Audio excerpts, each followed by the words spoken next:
We are Black. We are Ohio.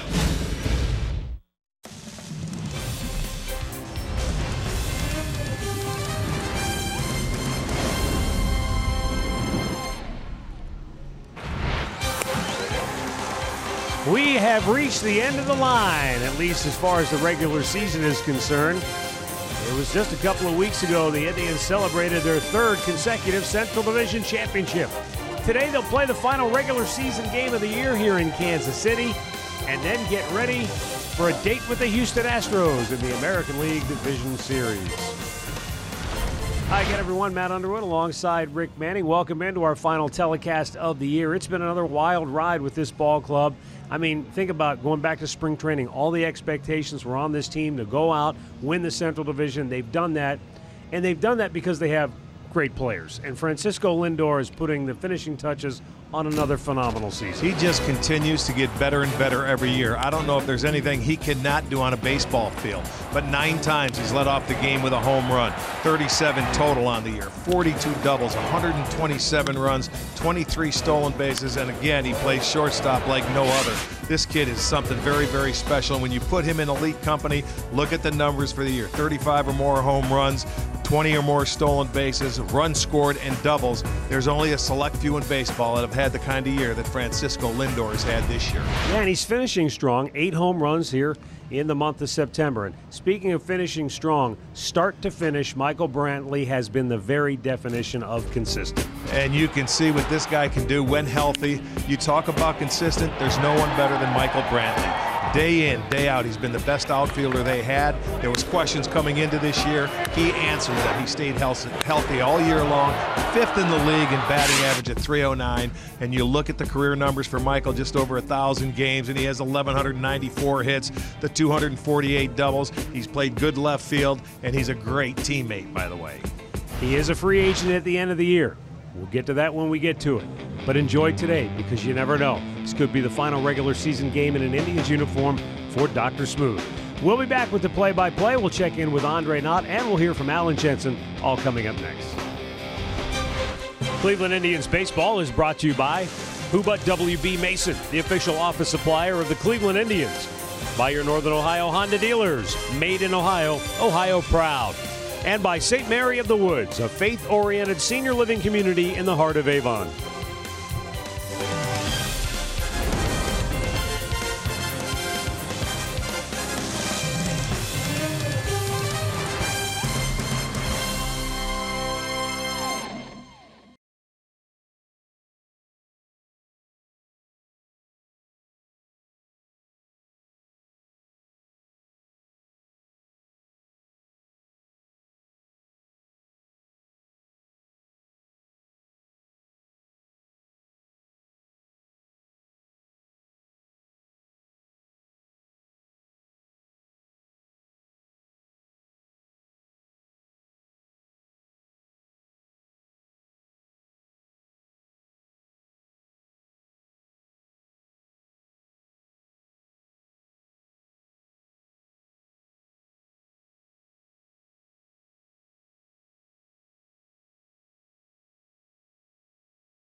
on the 2018 regular season here today. The Milkmen are here to see Melky Cabrera, who is in the starting lineup. He'll be batting 7th, and he's had a good series. Swinging the bat against his former club this weekend, so that'll be fun to watch those guys carry on. Yeah. Hey, before today's ball game, Andre Knott had a chance to catch up with Tribe skipper Terry Francona. Tito, last night talked a little bit about just what happened with Gomes and maybe missing a big bullet there. Oh, my goodness. When you see him leave the game like that quickly and blood's flying all over the place, and, you can almost hear him hit the bat, you worry for good reason. But after having a night, letting the trainers and the doctors look at him, he's got a couple stitches in there, and it's not all that swollen. I'm sure it's sore as heck, but, you give the trainers a couple days, get that out of there and get his mobility back. And they think, and Gomer thinks, he's going to be just fine. Game 162. Obviously, you want to clinch as soon as you can. But how difficult has this 2-week period been, and how happy are you after 9 more innings to get through it? Yeah, I think you could tell last night. Guys are starting to get edgy. I'm getting edgy. It's you want to get to where like we've been trying to put this together now for a while, and it's like I think it's almost like I've never been in an NFL camp, but when they get where they start to want to fight because they want to play, I think our guys are definitely there. Now, we needed the time for a lot of guys, but I think it's now let's get through this game. Let's get our practices in order, and let's see if we can be good enough. How comfortable do you feel about your pitching and how it's set up right now going forward? Well, we've had some hiccups along the way, and we still have. There's certainly a lot of faith in a lot of those guys. Like even with Cody, when Cody's had his hiccups, the faith in him to compete is always there. I just always figure he'll figure it out. Right. And like he even said to me last night, you pitch with what you have, and you got to be good enough. And I believe in that. We're going to play a really good team. I think if we stay true to what we believe in and do it together, I think that gives us our best chance to beat them. When we meet in February in Arizona, it's not about records or things like that, but you got 2 guys in Lindor and Ramirez. Their names are being compared to DiMaggio. I mean, what does that say, and how nice was it to see Jose have the night that he had last night? When for a team that was getting beat up last night, to see how they rallied when he hit that home run, that was pretty cool because they know how important he is to us. And you know what? They should be compared to those names. Some of the things they're doing are historic. And, they're homegrown kids, and it's pretty cool. And they're both good kids. That makes it even better. Corey Kluber, you've said will start game 1. Nice to get him off the mound last night. And I know Cy Young Award talk will be out there. But just go through his year and how important he's been for you guys. I don't think it's been the easiest year for him. Saying that, he still manages to go out there and do his thing and be one of the very best elite pitchers in the league. But he worked hard this year at a lot of things, and a lot of it's done behind the scenes and people don't know about it. But he's such a perfectionist, and it shows on the mound. Cookie starts today, then Bauer, and then we can wrap up all this regular season stuff. Yeah, that'll be good. We need to get Carrasco about 80 pitches, and we need to see Trevor more. That'll be good for Trevor. And then we can start to put together how we want to attack Houston. So much to do, so much to go over before the playoffs begin. And there's Yan Gomes. You see the thumb is bandaged up. And hopefully, as you heard Tito tell Andre, it's not anything that they have to be overly concerned with, and hopefully he'll heal quickly and be ready to go Friday. Yeah, I have confidence in that. He has time to get it ready. It may be a little sore, but I'm sure he's worked too hard, and he's been in too good of a place not to be ready and play in the playoffs. So he's going to want to be there, and I'm sure he will be there. And it's just time, man. This month of September has been a long month because they've had it wrapped up, and they can't wait to get it going. It's almost like the week before they get ready to leave spring training. Let's go. We're ready to go do something different. All right. We got one more game to go. 9 innings. That's fine. Hold on a second here. Al and Jensen are up next with the showstopper. Then we'll be back with the play-by-play in just a bit.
here in Kansas City. Cleveland will close out the 2018 campaign with a mark of 90 wins and 71 losses. They have won 11 and lost 7 on the year against Kansas City. The Royals are 58 and 103 overall, and they've won 2 out of the first 3 in this series. Kansas City has taken the field behind left-handed starter Eric Skoglund. As Ned Yost talks to his veteran leader Salvador Perez, the Indians, they're ready to wrap this puppy up, get back home, and gear up for postseason baseball now. All right, let's take a look at the Northern Ohio Hyundai starting pitcher today, Eric Skoglund. The first time he has faced the Indians this year, he was on the DL and spent some time on that DL, missed more than 3 months with a sprained ulna UCL ligament. So he's coming back, but the left-hander's 0-2 in his career. He lost 2 to the Indians last year, but he's pitched well since coming back, and they're looking forward for him to move on and what they can do next year with the big lefty. The Indians starting lineup for Terry Francona is brought to you by Progressive Insurance. Francisco Lindor once again in the leadoff spot, followed by Michael Brantley. Then it's Jose Ramirez and Edwin Encarnacion. Josh Donaldson will bat 5th. Yandy Diaz gets the start at first base today. He'll hit 6th. Melky Cabrera batting 7th. Jason Kipnis is 8th, and Eric Paz, he'll make the start and bat 9th. The defense behind Skoglund today looks like this. It'll be Phillips in left field. Goodwin is in center. Herrera over in right. On the infield, Escobar at third. Mondesi at shortstop. Merrifield at second base. Hearn is the first baseman. Villarreal is behind the plate again today. And the umpiring crew this afternoon, Bruce Dreckman behind the plate. Chad Fairchild is at first. Kerwin Danley at second. Mike Estabrook down at third.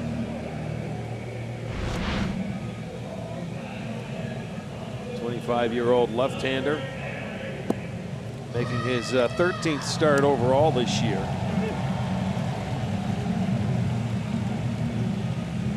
Third-round draft pick back in 2014. 6'7". They're one of the taller pitchers that Kansas City has ever had in their rotation. Not but there's about 4 or 5 that have been taller. But the big left-hander gets the opportunity today.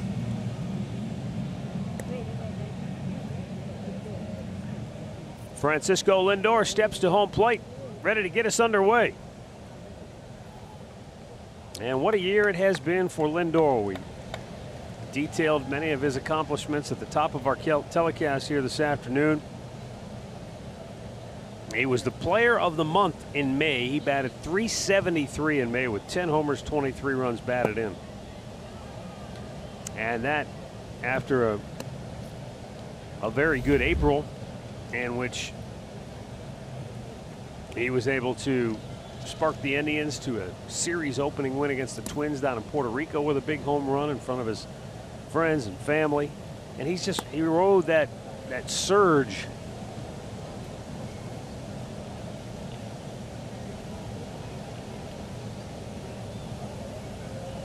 Since the All-Star break, he's batted just .257, but 12 doubles, 12 homers, 29 runs batted in. Tell you one thing about Lindor, he and Jose Ramirez in particular, I mean, they show up, and if you want to give them a day off, you're going to have a fight on your hands. They show up, they want to play every day. Yeah, they do a good job of doing that. They bring energy. That's the energy of this ball club every day. I think that's one of the tough jobs that Tito has is, you have to give them a day off here and there just to recharge their batteries. Oh, Skoglund overran the ball, and Lindor will be safe at first on the error to start the game. Yeah, he had plenty of time. He got off the mound even though he's falling to the third base side. But what he does, he tries to reach down and grab the ball, and he may have been running to touch first base, but he could have stopped, picked it up, and then flipped it over to first. He doesn't do it. So Lindor is aboard.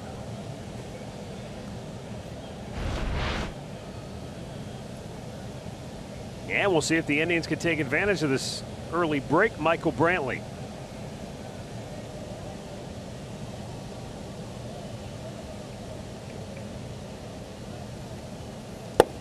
Brantley comes in batting .309.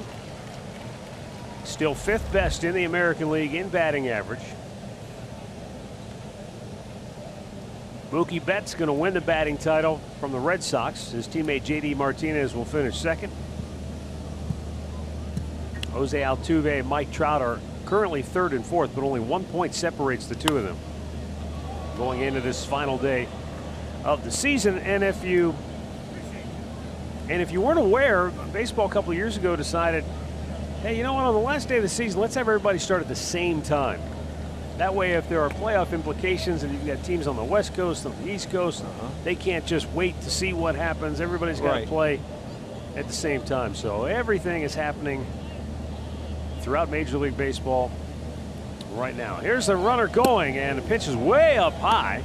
Lindor has a stolen base, his 24th of the year. And that pitch was up and in, almost nicked Brantley. It's funny, when he came set, Lindor went back to first base and then he takes off. See him that step back once he paused and he knew he was running and steals it easily. The Indians are going to lead all of baseball in stolen bases. That'll be the first time ever as an organization doing that.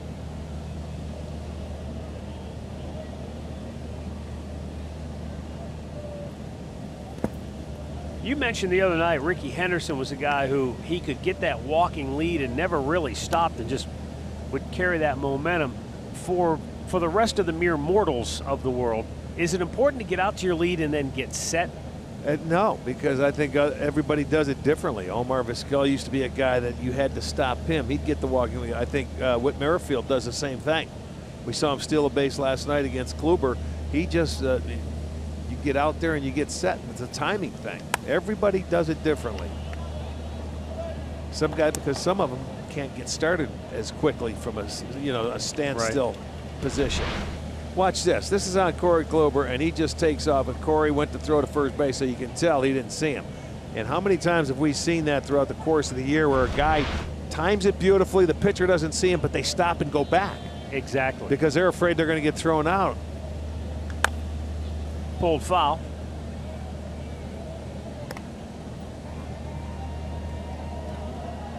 I talked to Rajay Davis about that very instance, and he said it's just an instinctual thing. He said it's like an alarm goes off in your head because you think, oh, I'm dead.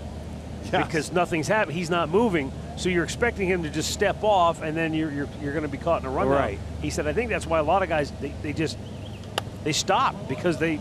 It's a weird feeling. Yeah. They don't know what else to do. You expect a reaction. And when you don't get that reaction from the pitcher, then the alarm goes off. Uh-oh, emergency. I better stop and go back. Ripcord, pull the ripcord. But like they say, against a left-hander, if he comes up and you're taking off on first movement, you just can keep going. Because sometimes you make it, and sometimes you won't. Michael Brantley with Lindor in scoring position. Awaits a 2-2 pitch. And a foul back.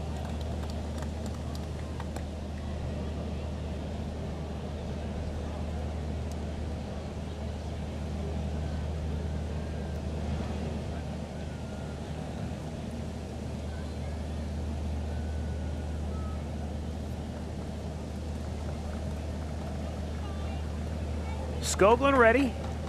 He delivers. And strike 3 called. Brantley takes issue. Bruce Dreckman, I think he missed that one. Brantley's got such a good eye. He very rarely, if ever, argues. Yeah, that was inside. That wrapped around the plate, no question. You know what's interesting about that is usually when a pitcher misses their target by that much, you just don't get the call. True. He wanted that ball away. It backed up on him. Yeah, you're right. When he has to come all the way across the plate to catch the ball, most times you do not get a call.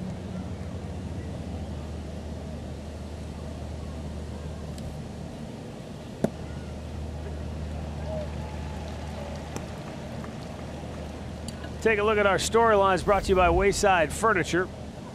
Jose Ramirez 3 for 4 last night. That's a great sign. He was really swinging the bat well. And we've got the combo pack. Carlos Carrasco will start. Trevor Bauer will come on out of the bullpen.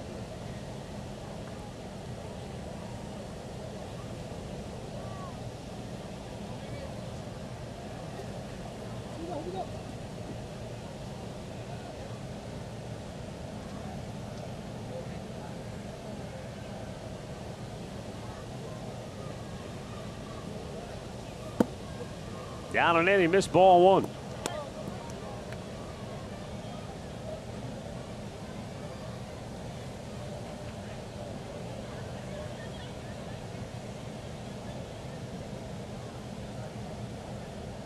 "39 home runs for Jose Ramirez. And now Lindor breaks for third. He's in there safely. He can get up and score.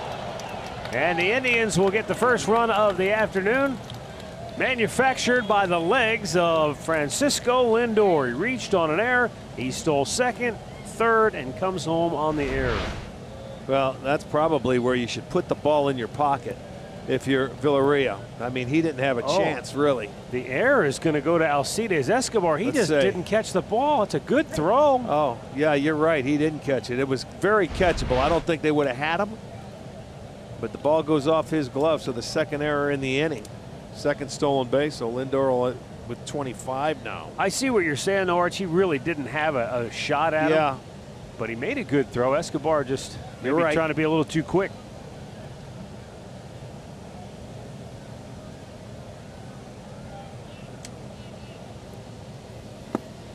Jose Ramirez checks, but he did not go around.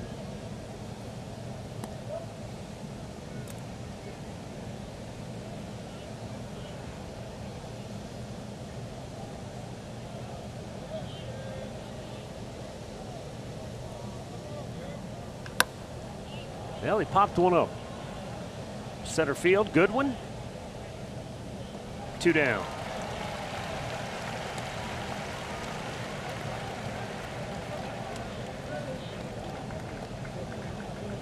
That's going to bring up Edwin Encarnacion.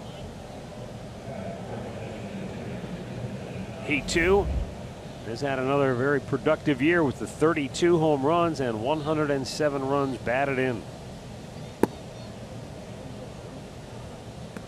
And maybe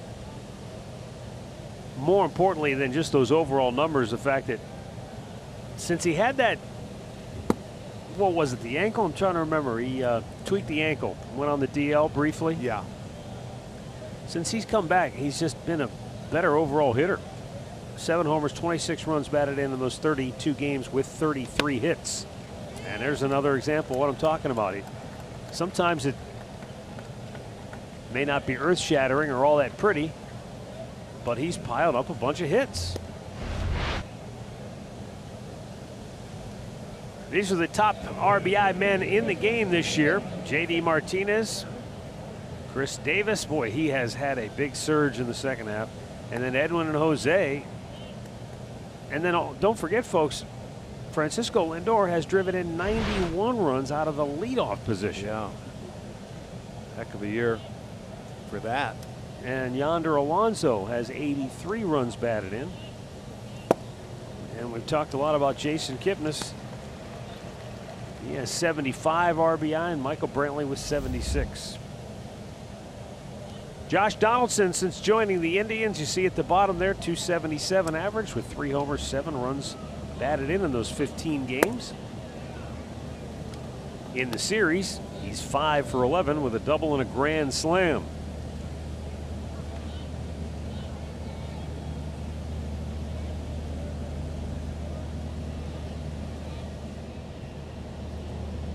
All things considered, the Indians are thrilled with where Donaldson is at and the amount of games he's been able to play, at bats that he's been able to accumulate. Well, think about what we've seen from him. Infield hits, a number of them. Been able to score from first, third. This was back in Cleveland, you know, on a ball down the left field line. So the legs have been tested. Defensively, he looks fine. It's just a matter of getting those at-bats, and he's done everything that he could possibly do in that amount of time.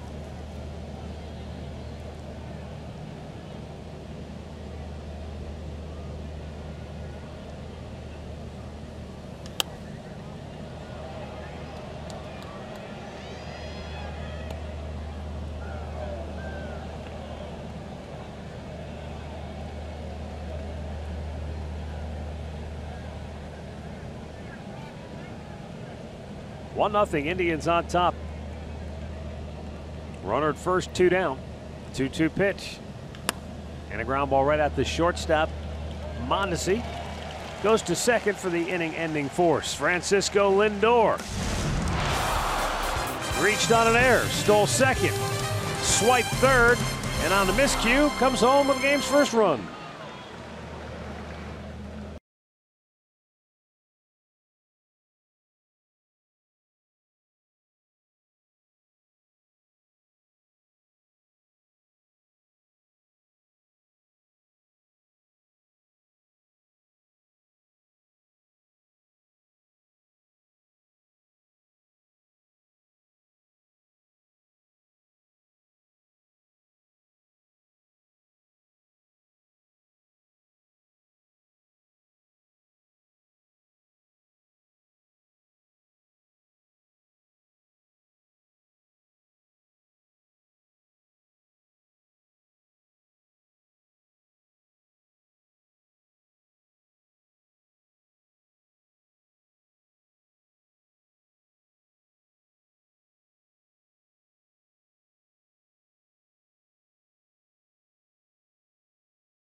For the Tribe, 16-10. That 10th loss came in his last outing against the White Sox on this trip when he came in out of the bullpen after Trevor Bauer went 4 1/3, gave up 4 hits, 3 runs. He did strike out 8 though, and he walked 4.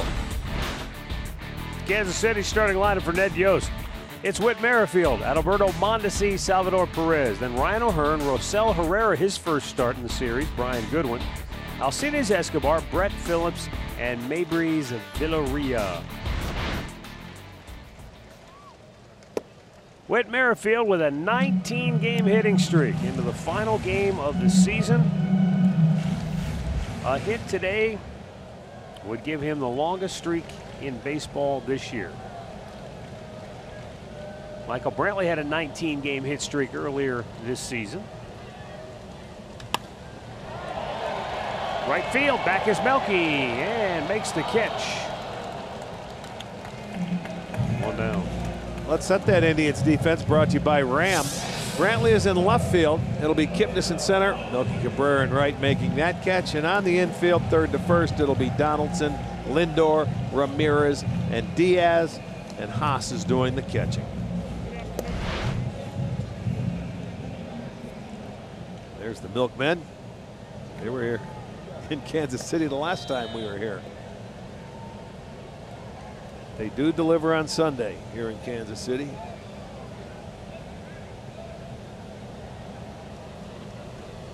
Adalberto Mondesi. Just 2 hits in the series. Both of them have been home runs. Arch, Matt, you guys want to guess what the Milkmen really are in everyday life? No, I don't. They're neurosurgeons. No, they're not. Yes, they are. Did you go talk to them? Hey, man, I got real good sources on 162. They are surgeons, yes. And a friend that we, yes, I'll just give you more information off the air, but yes, they are. So they're brain surgeons. Yes, yes, they are. And look how good they look in their all whites. Good dudes, too. Swung on and missed. It's 2-1. Stay away from them, Andre. They may be looking for you. Going under the knife in the offseason. You don't want this brain.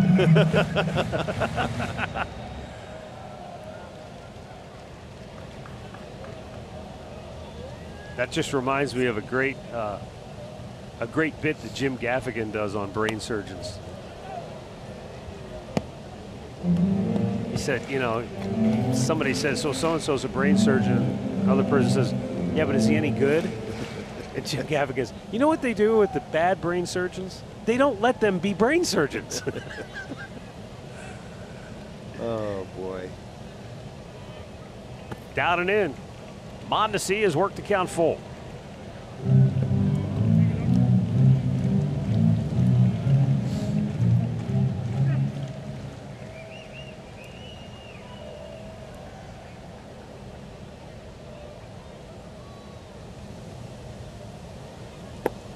And he draws a walk. That's not a guy you want to walk ever. Well, that's a good point. Last night he stole his 31st base of the year. He's only played in 74 games. Only 4 players since 1900 have stolen at least 30 bases in less than 75 games. Yeah, that Coco Crisp did it once. Alex Cole and Larry Lintz. just shows you the talent that he has. And 6 times this year, he's hit a homer in a game and also stolen a base. And that trails only Mike Trout. So a very talented young man. He is itching to go, too. In the dirt, nice stop by Haas.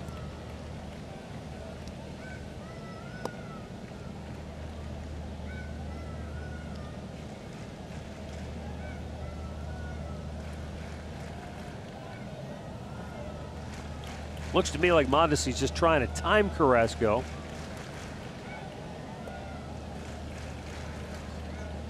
The previous time he was getting out to his lead, but then Carrasco held the ball and made him have to stop. And I think that kept him from going.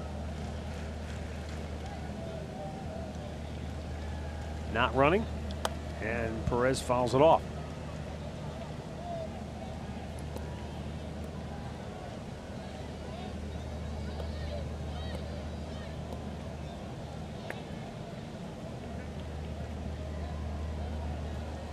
Perez with 27 home runs on the year. Only 9 Royals have hit 25 homers or more in back-to-back seasons. He's one of them. I didn't realize, this is amazing to me too. He's the first big league catcher to do it since Mike Piazza. 25 back-to-back years? Yeah. There's a good pitch. Locked him up. And Carrasco gets the strikeout, 2 down. This looks like a changeup inside. He was looking for something away, thinking maybe Carrasco's going to throw that slider away, but he fooled him. He went slider or changeup inside. And that changeup is the pitch he walked Mondesi on a 3-2 count, so maybe he has a pretty good feel for that changeup today, or it feels good in his hand.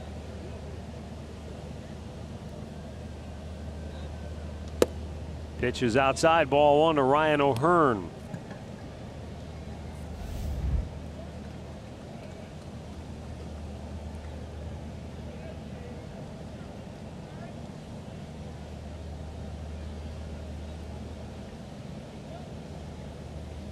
Mondesi's off. Pitch is inside, and the throw nailed Mondesi on the leg. But he's in there safely with his 32nd stolen base of the year. Good jump. You'll see him get off, and boy, he flat out. That's a guy that's off, and he's pretty much at full speed, Matty, after his second stride. Haas did everything in his power.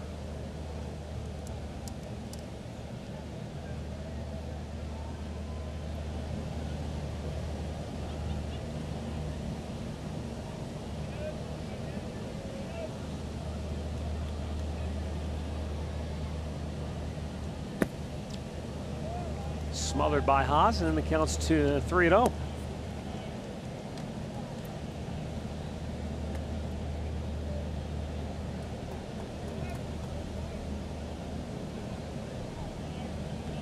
Haas, another one of these young Royals that's been, or excuse me, O'Hearn is one of the young Royals who's been hot at the start of his career. 12 homers, 24 extra base hits. Those are the most by a Royal through 43 career games.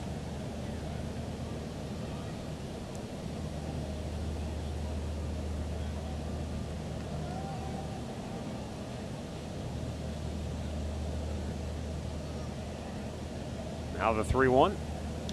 O'Hearn lifts one in the air to left. Brantley over near the line, makes the catch. And after one, it's Cleveland 1, Kansas City nothing.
Push.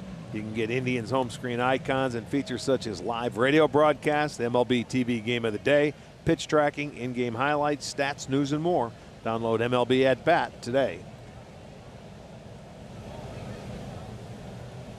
Second inning, 1-0 Cleveland. Yandy Diaz leading off, and the pitch is inside. Ball one from Eric Skoglund.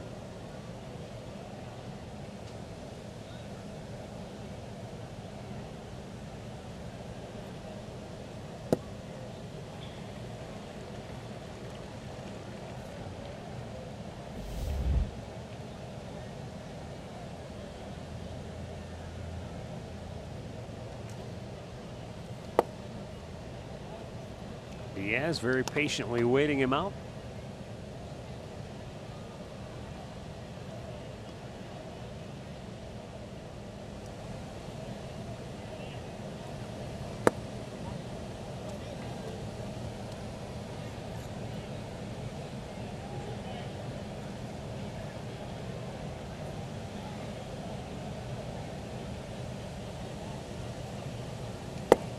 Just did catch the bottom of the strike zone, and now the count is full.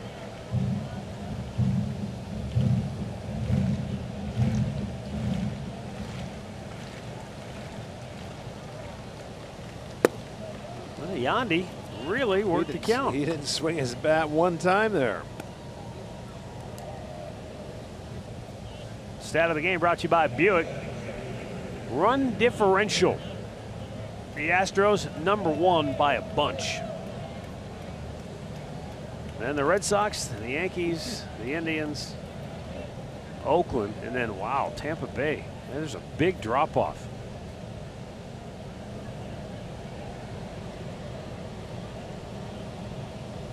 But really, I mean, no surprise. Those have been the best teams in the American all League. year. You would kind of expect that, I suppose.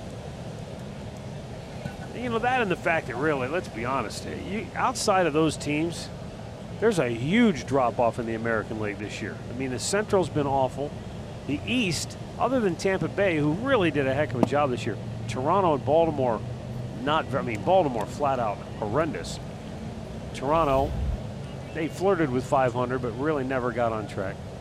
And out West, you know, I think everybody thought the A's would be better. I mean, the Angels would be better than they have been, but yeah, once again, they had a lot of injuries, but you know, they hovered around the 500 mark all year. They were only 4 games under it. Texas is a 94 loss team going into today.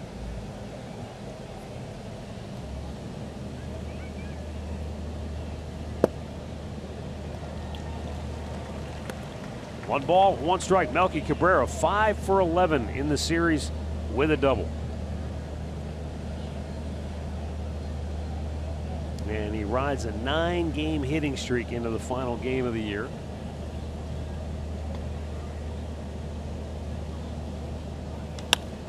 And what a play at first by O'Hearn. He'll get the force at second base.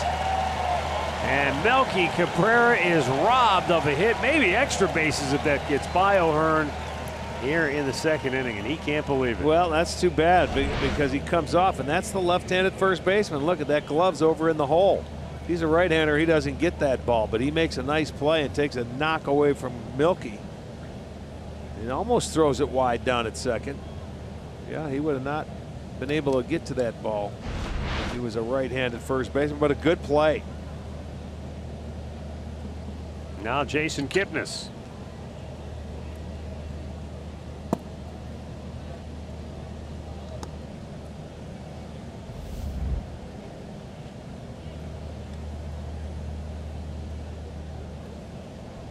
Kip 3 for 6 in the series with a home run.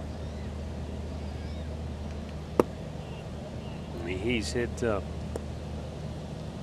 each of his last 3 games, going 5 for 10. Jason Kipnis, it's been a milestone year for him. His 100th home run right here in Kansas City and inside the Parker, got his 1,000th hit, and today his 1,000th career game. There's the force at second, on to first, not in time.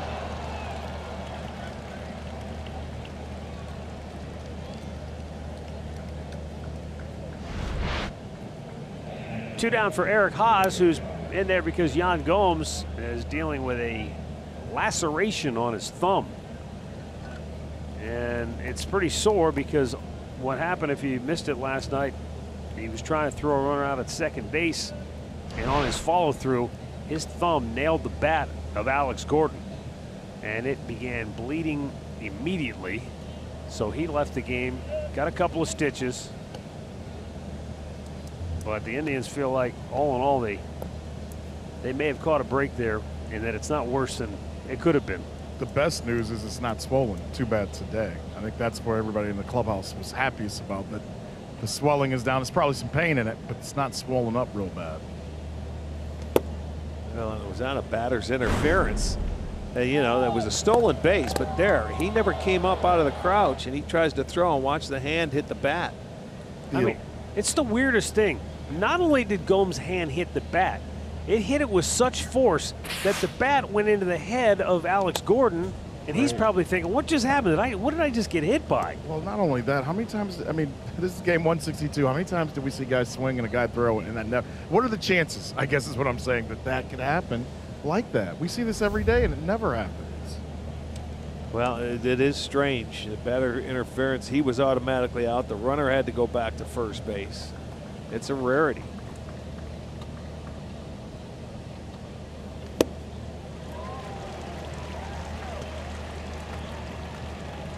One ball, 2 strikes, the count for Eric Haas, 2 for 12 in his time with the big league club this year.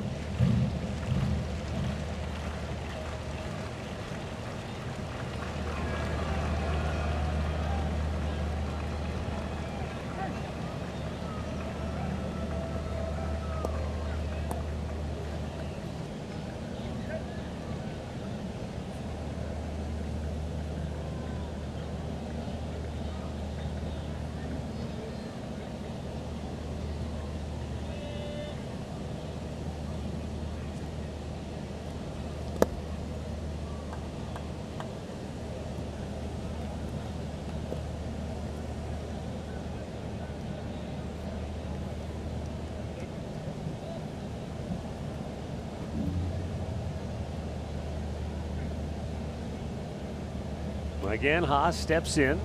Kipnis short lead at first.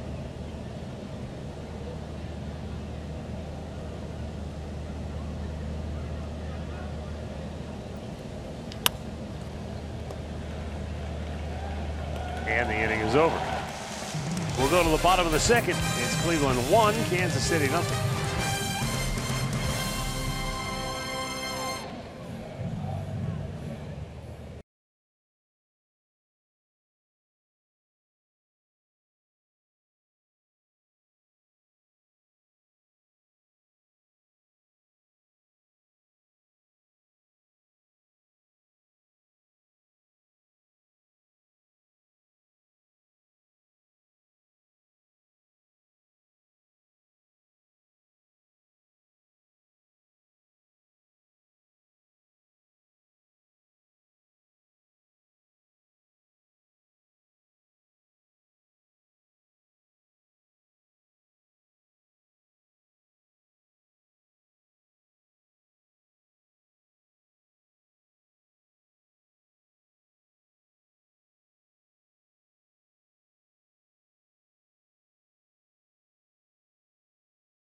Directly on your mobile device. You can use the app to purchase and forward tickets and have your ticket scanned for entrance to the ballpark. No need to print tickets.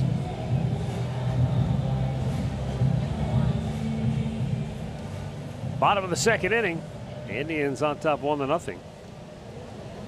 And Rosel Herrera will lead it off. And the switch hitter takes the fastball for strike one. Carrasco struck out one, walked one in the first.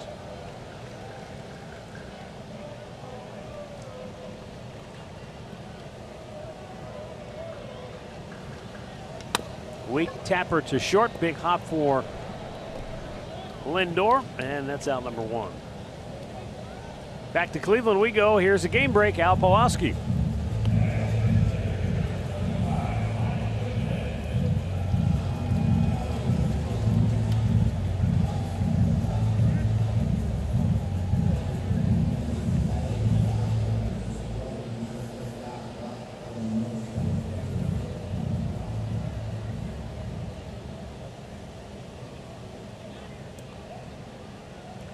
Thanks, Al. That game is important because Colorado and the Dodgers began the day tied atop the National League West. So the Colorado Rockies are up 2-0. The Dodgers are laying waste to San Francisco 6-0 in the third inning there. So we could be looking at a one-game playoff tomorrow to determine who's the champ and who's the wild card. Well, the same thing goes, you know, in Chicago Cubs getting beat and Milwaukee is winning 2-0. So that could very well happen. That could end. Yeah, that one would. Milwaukee, if they win, the Cubs lose. The Brewers are the champs of the NL Central. There would be no playoff for them tomorrow. Arch, you played, and Matt, maybe you'll have a feeling on this as well, but I got to tell you, Tito is so hyped up about what's going on in the National League. He says he's had a year like this where you come to the ballpark on the last day of the season and you got to win or get in or you're going to be tied. And he goes, I've never done drugs. He goes, but I got a feeling that's what it's like when you show up on a day like that after this whole season, not knowing where you're going the next day. Yeah. He thinks this is awesome. But I guess, you know, he's said it's been a struggle. It's been frustrating for him to go through these last 2 weeks with his team. But he loves that baseball has that going on over in the National League right now. He said that's all him and Millsy could talk about on the way here today. It is. It's something special. Those guys have planes parked at the airport. They don't know what city they're going to. So, you know, they're packed for either one game. I mean, because if they tie out there with the Dodgers in Colorado, Colorado will go to L.A. Well, Matt was saying that last night. They could very easily go one place tomorrow. They go to another place yes, Tuesday. right after that game. Right. It is, that is strange. For baseball lifers, though, Tito said there is nothing like having a day like today, and he said he'll be paying attention to it throughout the game, his own game, because he's just curious as to where these guys will be going. It's definitely great for baseball to have some races go down to the wire. I mean, it has been, to a large degree,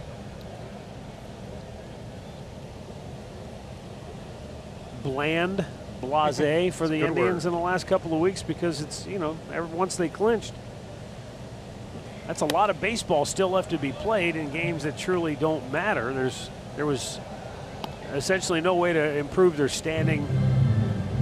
They were kind of locked in where they were, and hey, you do the best you can, but man, to be, as you said, Andre, to be in Milwaukee or in Chicago today, or to be in San Francisco or Colorado, I mean, it's got to be nuts. So yeah, think of what the fans are thinking. They're the ones that have gone through that we ride. It's went tougher through for them than it is the players. We went through it in 2013. It was right down. We had to win that last game in Minnesota to get into the postseason.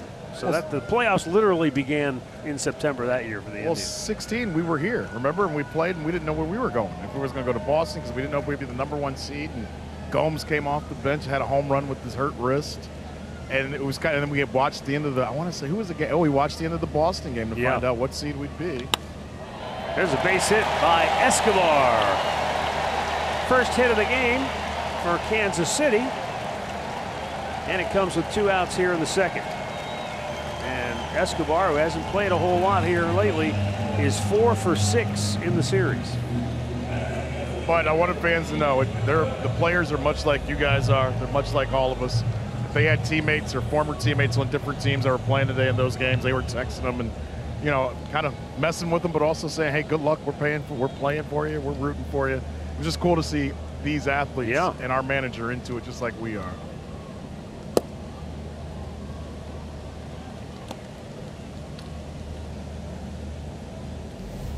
What's crazy, Andre, is that, you know, we've had opportunities in recent seasons too where it could, you know, it could come down to the last day, and it always has a way of kind of working itself out, and you don't end up with the drama that maybe you foresaw. Whereas this year, it truly is going down to the last day of the season, and we might finally get multiple playoff games tomorrow. I want to sit around and be a fan tomorrow and watch 2 baseball games. I'm telling you right now. Let me know how that goes over at home, by the way. Hopefully they're out in the yard so right now.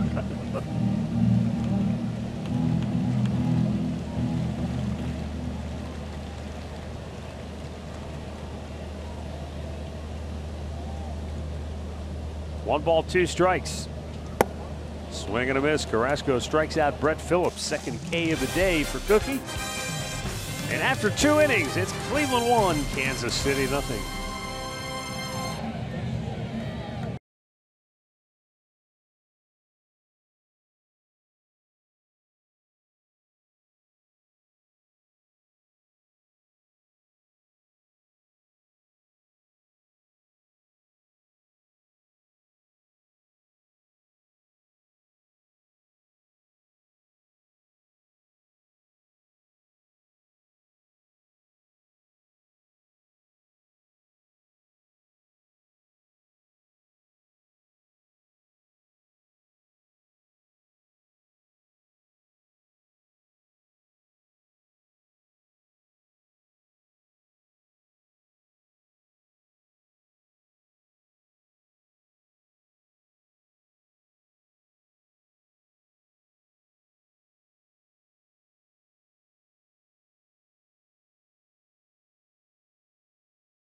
our great clip of the game.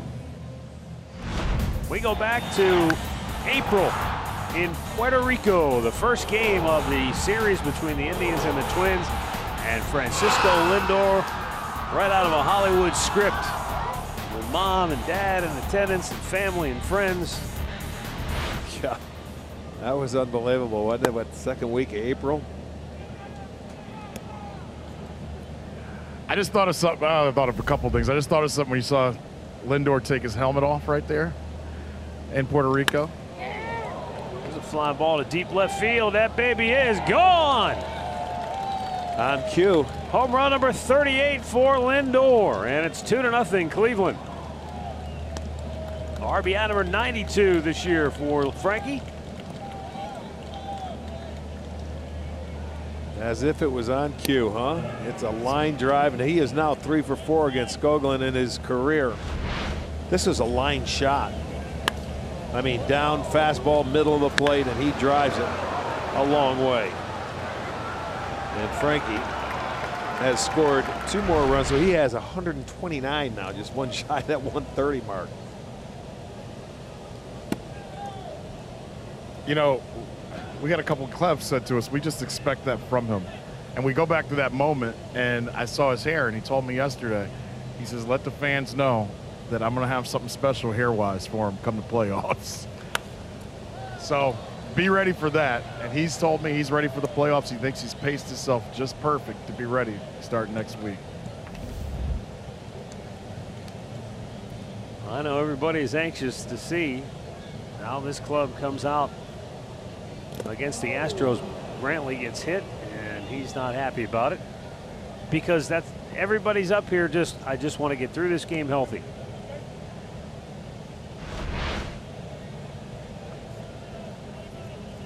Well, you can see he was moving out of the way, and it looked like it caught him on that elbow or just above it. Yeah, it looked like maybe the tricep area.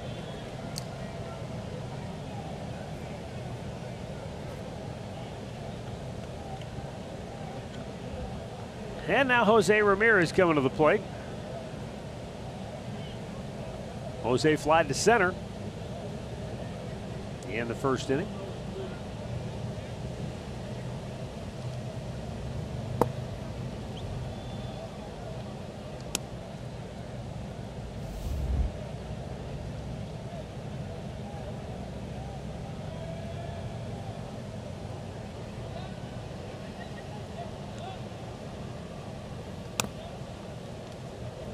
Foul right back.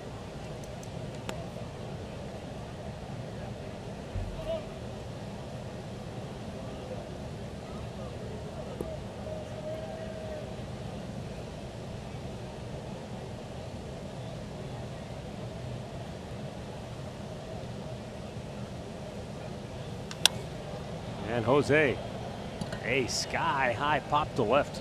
Phillips will make the catch, one away. Well, get your ticket to Indians postseason baseball. When you purchase a 2019 season tickets, you'll receive access to potential 2018 postseason games at Progressive Field. And place your deposit today and secure your access at Indians.com.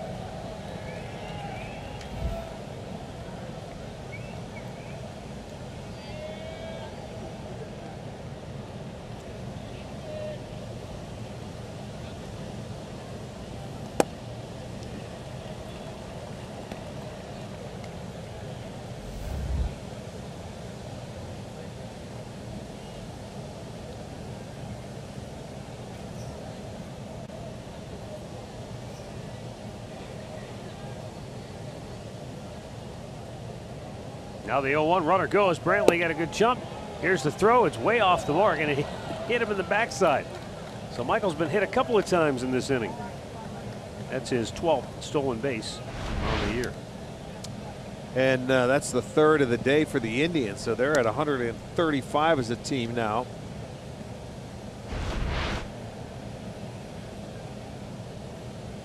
So another man in scoring position to give Encarnacion a chance for the ribby.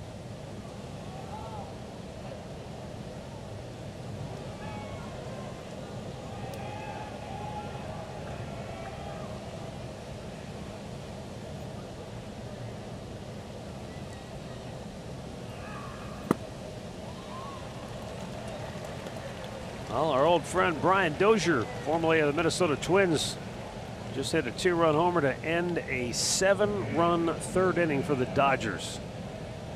They're now on top of the Giants 9-0 after 3. Well, they're getting ready to play in LA then tomorrow, if Colorado can hold on. 2 down for Josh Donaldson, bounced into an inning-ending fielder's choice. His first time up and takes down low. I want to send along a very special happy birthday wish to a gentleman who played on the '54 Indians team, Hal Narragon, turning 90. That'll be tomorrow. He is from Barberton. And then he and his wife Joanne celebrating their 70th anniversary on October 10th. Congratulations and happy birthday, Hal. 1-0 pitch. It is a fastball strike. Hal and his wife Joanne were married the day before the 1948 World Series began. He was just 19 years old. He had just finished his first year, a second year of pro ball at Watertown. The 1-1 swung on and missed.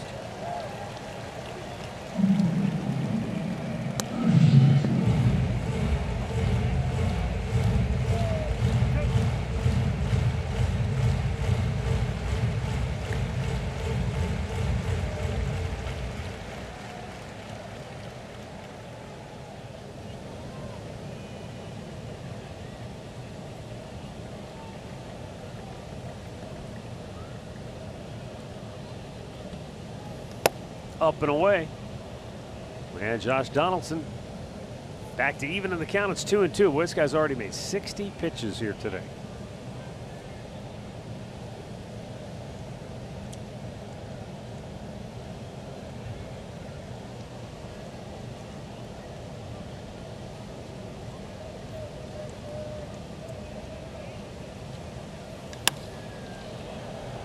And a high fly ball, center field.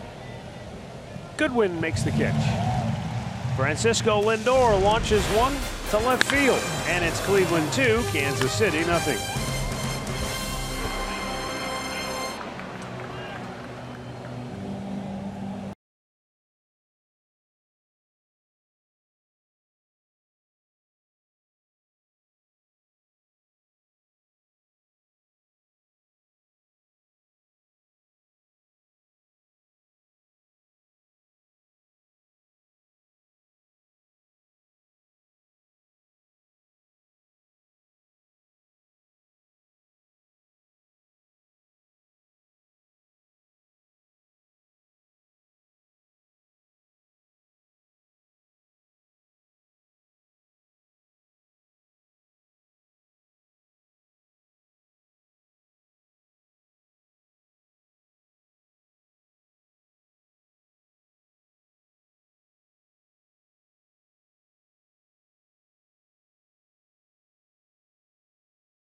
Stay tuned later in the game for our Miller Lite Hold True moment.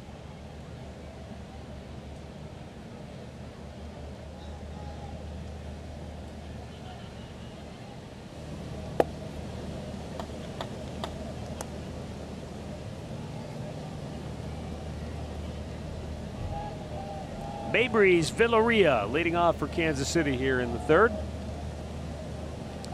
3 for 6 in the series. And a swing and a miss.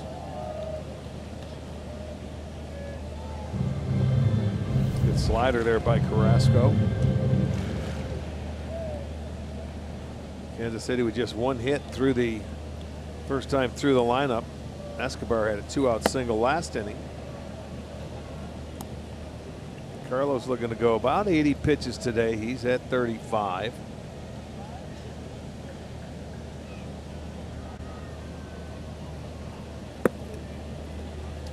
Villarreal down swinging. That's the third strikeout for Carlos Carrasco.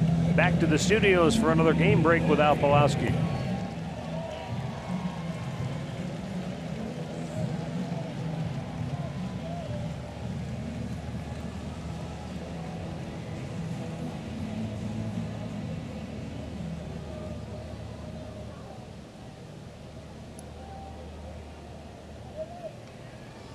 Thanks, Al.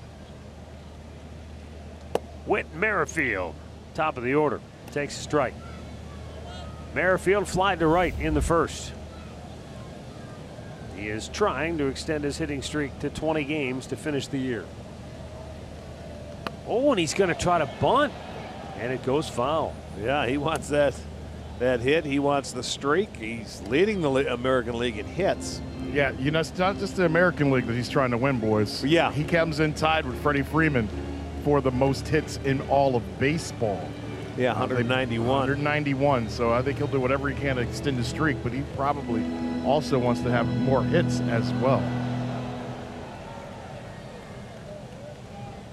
Yeah, there hasn't been a 20-game hit streak in all of baseball this year.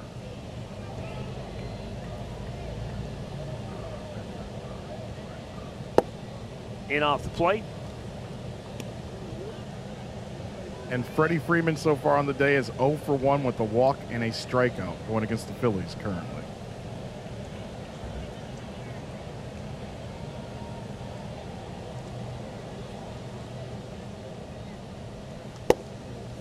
Missed outside 2-2. I do know this. He's going to win the American League hit title without a doubt.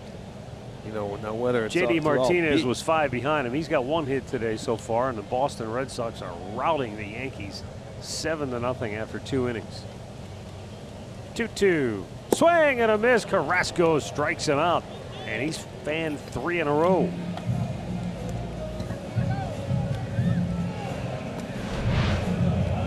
I don't know if this is the curveball. It might have been a curveball because it's a lot slower than a slider.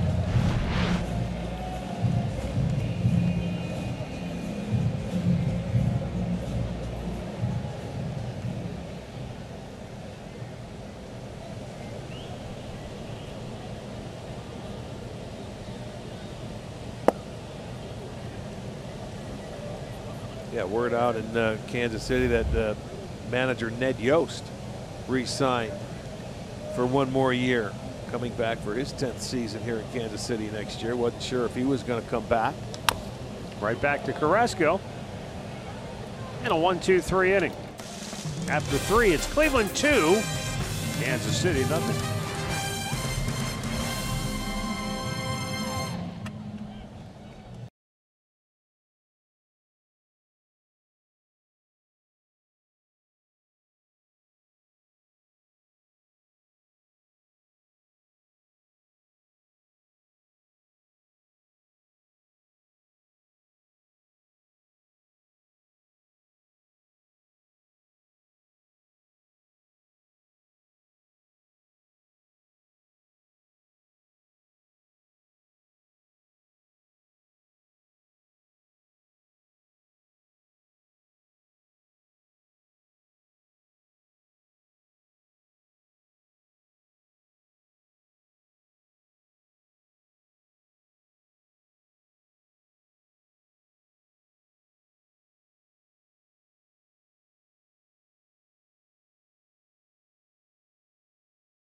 before every ALDS game against the Astros and after every ALDS game. Extensive coverage on all of Sports Time Ohio's digital platforms, including Facebook, Twitter, and Instagram, and it all begins this Friday. Yeah, you and Andre will be traveling with the ball club. I'll be in the studio with Jensen and Al. Yandy Diaz trying to plug the gap, and he will. He does just that all the way to the wall. Diaz into second base with a leadoff double. Well, he didn't even have to swing the bat in his first at-bat. He ended up walking. But you're going to see here that he has one out over the plate. That's probably center of the plate, and it's down, and he drilled the gap in left center field. So Yandy will get his 5th double of the year. And their leadoff man aboard to try to add to a 2-0 lead here.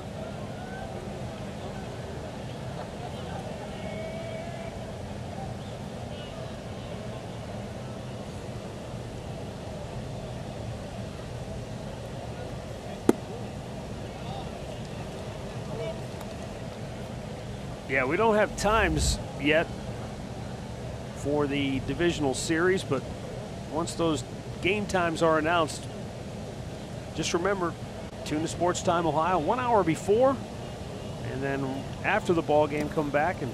Ooh, that ball jumped up and got Milky on the bill of the cap or the helmet. Yandy Diaz goes to third on the wild pitch. Let's see where this caught Milky. Watch, hits down off the catcher, and then boom, on the backside, it comes up and catches him underneath the helmet, the bill of the cap, or the helmet. Oh, the bat. I don't think it did really. Just something you don't expect. Surprised him more than anything. Pulls it foul.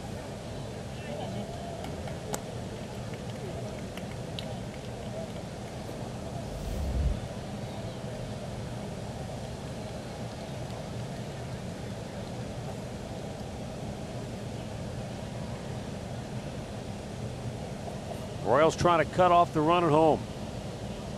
A 1-2.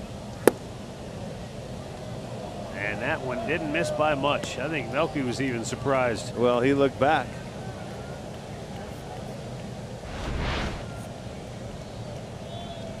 It's low. Oh, he brought the right hand up. Oh, man. That was a decoy. I think the pitcher thought he was going to ring him up, and that hand just stopped.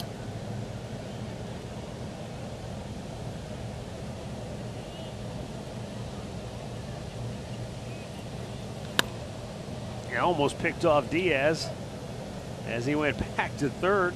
It's still 2-2.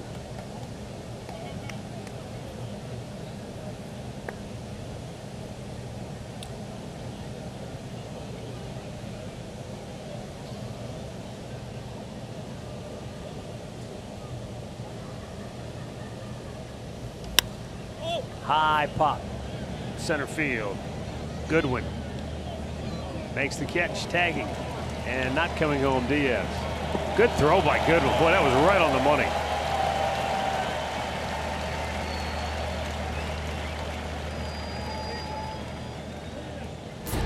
Our Miller Lite hold true moment.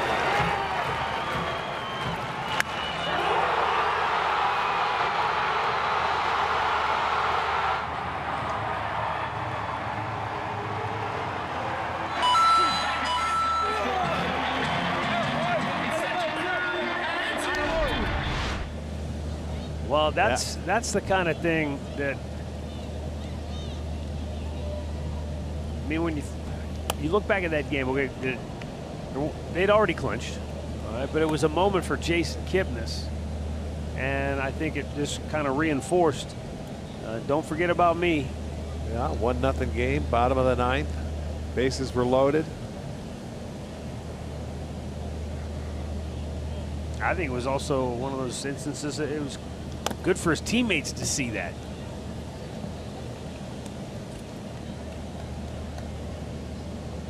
One of those great moments, though.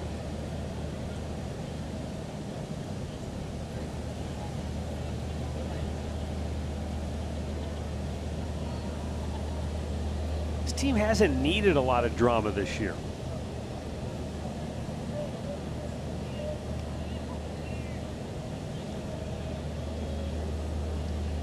The 0-2. When the Indians have scored first, they've gone 64-29. Think about that, 35 games over 500. Well, they've been a better team. First. Yes, when they play from in front, they've been a much better team. It's been a tough year for come from behind victories for them, especially on the road.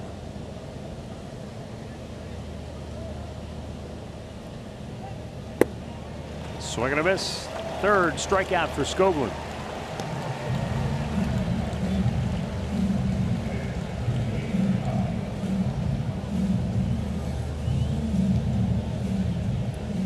Yeah, if you want to nitpick this year when the Indians have trailed after 6 innings, they've lost 44 out of 46, so only twice have they come from behind when trailing after 6 innings. Yeah, and then those 2 home wins they came at home, the 2 wins. One of them against the Houston Astros. Right.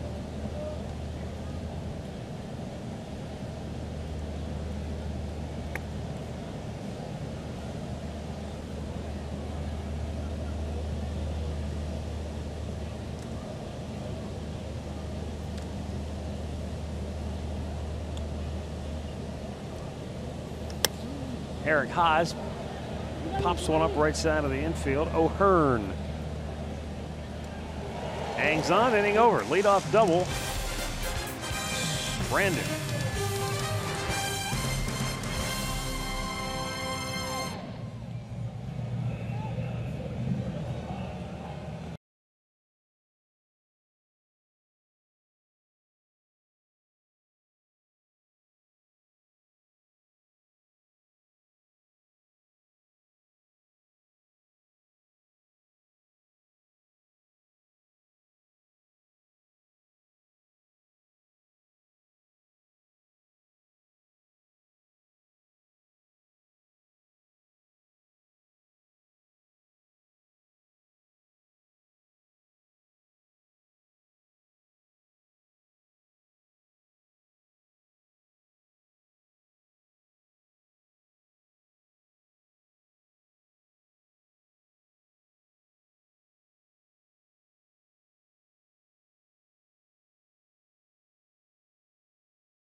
Jackets opener October 4th against the Red Wings in Detroit. Just 4 days till the first game of the hockey season on Fox Sports Ohio. Blue Jackets lost to the Blackhawks 4-1 yesterday in exhibition action.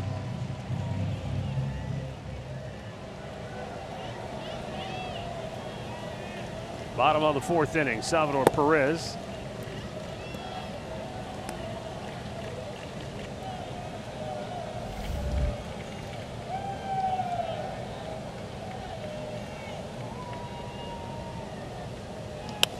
Grounded foul, third base side.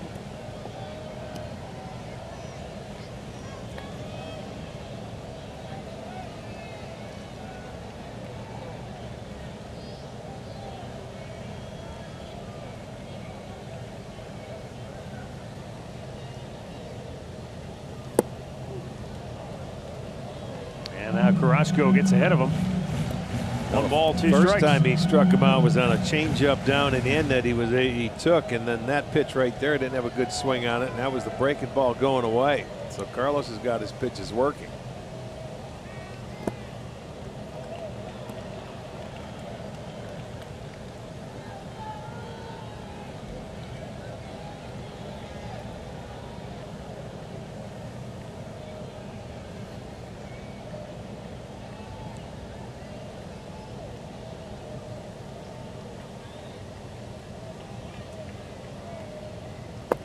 That time Perez holds up. And the count goes full.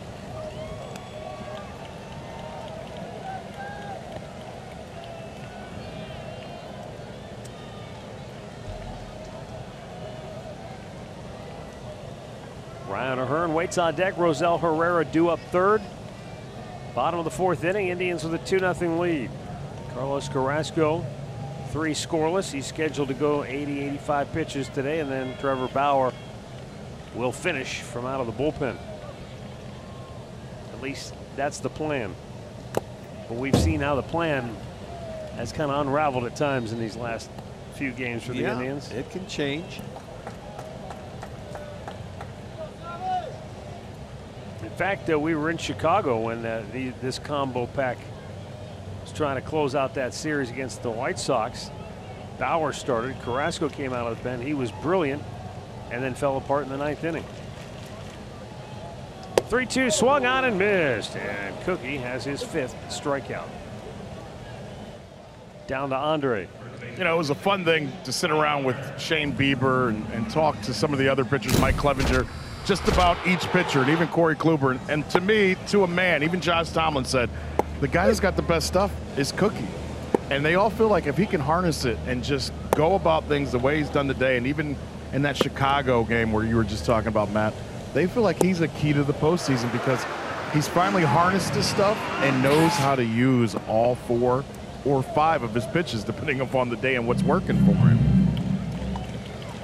And it's just fun to hear those guys talk about when you see him throwing 97, 96, and then throwing that changeup and just everything else that comes away from it, how impressed his own peers are of his own stuff. Well, we see the same things and have. He's had great stuff for a long time. And I mean, the hitters show you. He's not an easy guy to face. His ball moves. If Carrasco could ever get to pitch inside, that would make him, I think, that much tougher. Hit a ton. Deep center. Back is Kipnis. Makes the catch on the warning track. 2 down. Well, this park holds it in. There's Kip. He's going back. Gets it right on about 1 step onto the warning track or so.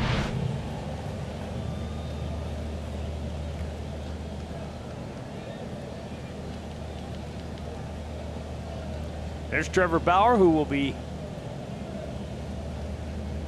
piggybacking, if you will, off Carrasco today.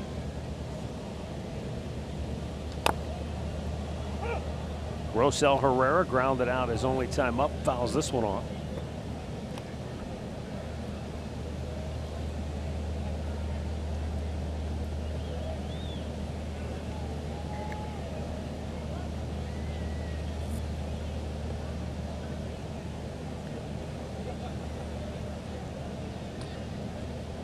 Just 1 hit allowed by Carrasco, and that was a 2-out single by Alcides Escobar in the 2nd.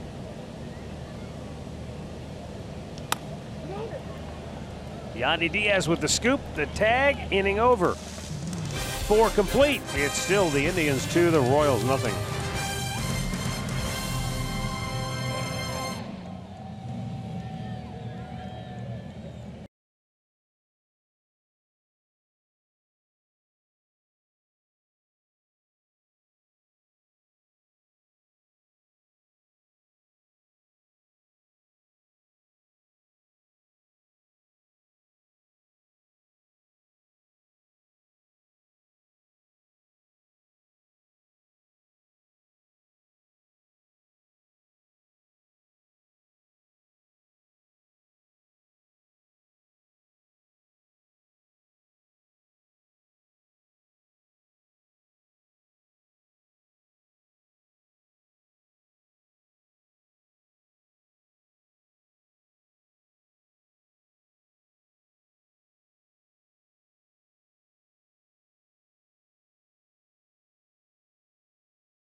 getaway vehicle. Visit KiaDealers.com to learn more. By Levin Furniture. For the best deals on furniture and mattresses, shop Levin's. And by your Chevy Network dealers. Visit clickchevy.com. Chevrolet, find new roads. And back here at Kansas City, the final regular season game of the season.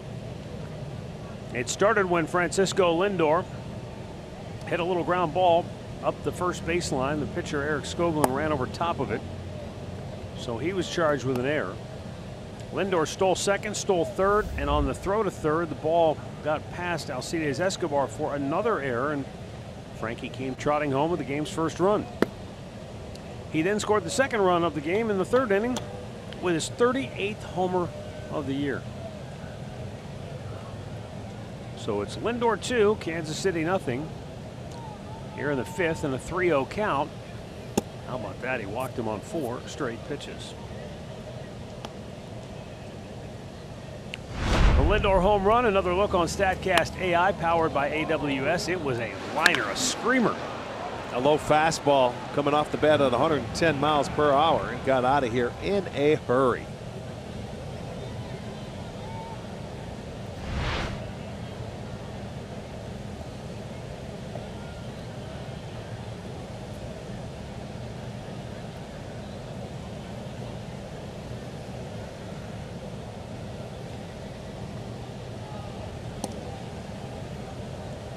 Boy, you know, with Lindor at first, I'm putting myself in Terry Francona's shoes right now. I'm thinking, all right, now Lindor over there at first, he's already stolen a couple of bases. He plays with that kind of intensity all the time. Brantley's already been hit by a pitch. Melky Cabrera fouled one off that hit him in the face. At what point do I start saying, all right, you guys are done for the day? Have a seat. Well, probably you're getting to that point. Maybe their third at bat, and they may be out after this inning. We'll see. I know he's balancing that, Rick, with the fact that, you know, you're off Monday, you're off Tuesday, right. You're off Wednesday, you're off Thursday before you play again.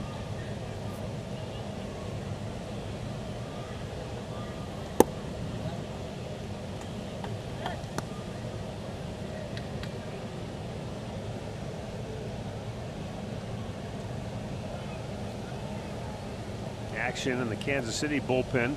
Yeah, another left-hander.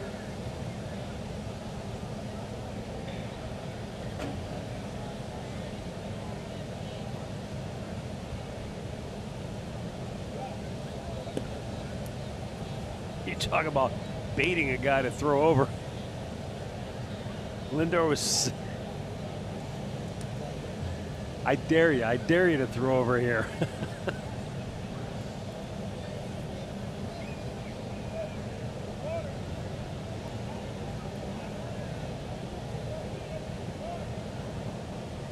Slide step. Brantley fouls it back 1-2. Yeah, he sure did. He didn't have much of a leg kick right there.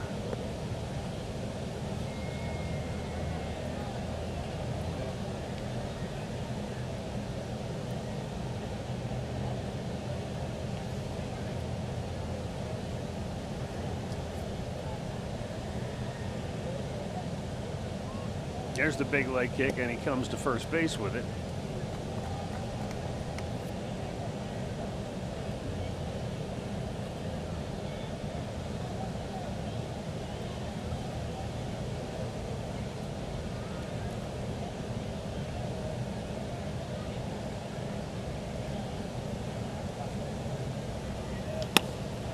Slow ground ball to second.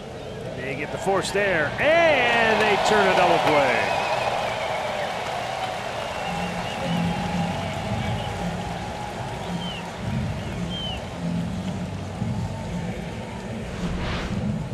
Well, they were able to get Lindor's got to get down to get him easily, but the arm of Mondesi ends up putting a little extra on that throw, and they also get Brantley going to first base, so the double play is turned.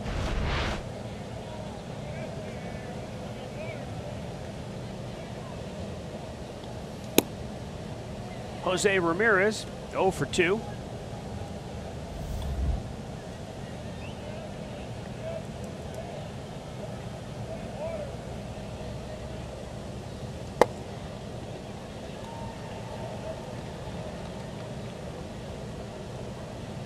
1 ball, 1 strike with 2 down here in the 5th. And Skoglund's pitch has popped up. Right field, Herrera. We're halfway through. It's Cleveland 2, Kansas City nothing.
One ball, 1 strike. I wonder how this works out. If Carrasco like maintains this pace that he has, and all of a sudden you look up, it's his 7th or 8th inning, and he's just got the 80 pitches. I was just looking at that pitch count right now. I figured he could go this one and 1 more, so that would get him right around that 80 mark. The guy that's piggybacking told me that's what was going to happen before the game. He stood next to me. He goes, you know, Cookie's just going to throw 80 pitches and go 8 innings, and I'm not going to get the pitch inning. Do you know, Andre, would they do what they did in Chicago, where would Carrasco go and finish in the bullpen? If it gets to about I would say after this inning, the next, yes. At some point in time, they want to get a certain amount of pitches from Bauer as well. They could very easily get him up to 65, 70, send him to the bullpen and get Bauer out here. But I'm pretty sure that's going to happen if it gets to that point. Yeah, that's something to keep an eye on. Goodwin slaps it through the left side, and Brantley over to cut it off. Goodwin took a wide and aggressive turn, but he'll hold right there with a leadoff single. Only the 2nd hit for Kansas City this afternoon. But he stayed on the pitch nicely, drove it the other way.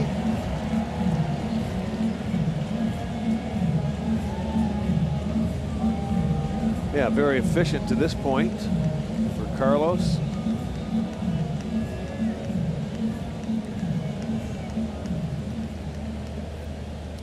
Alcides Escobar had a sharp line drive single to left field his first time up.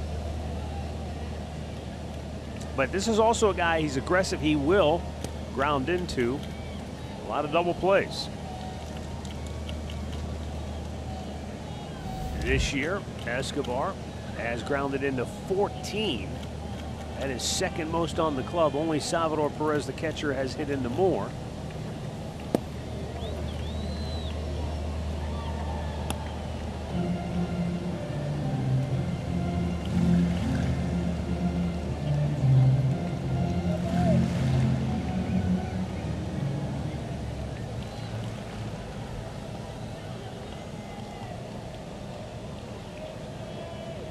Runner goes. Swing and a miss. Throw down by Haas, and a one hopper. Goodwin stays at second base. That'll be his first steal as a Royal. Second steal of the day. Off and running. Haas again, a throw that's a little short. Lindor tried to short hop it and come back with the tag. Didn't catch it cleanly, but it trickled away and he didn't go anywhere. Ramirez was hustling after it. The other steal belonging to Adalberto Mondesi. That was back in the first inning.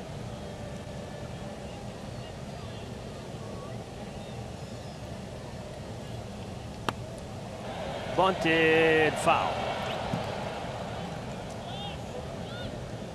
Send out some more birthday wishes. Rita Stolarski is turning 96 today. Happy birthday, Rita. Evelyn Fear is 81 from Manaway. Happy birthday to you.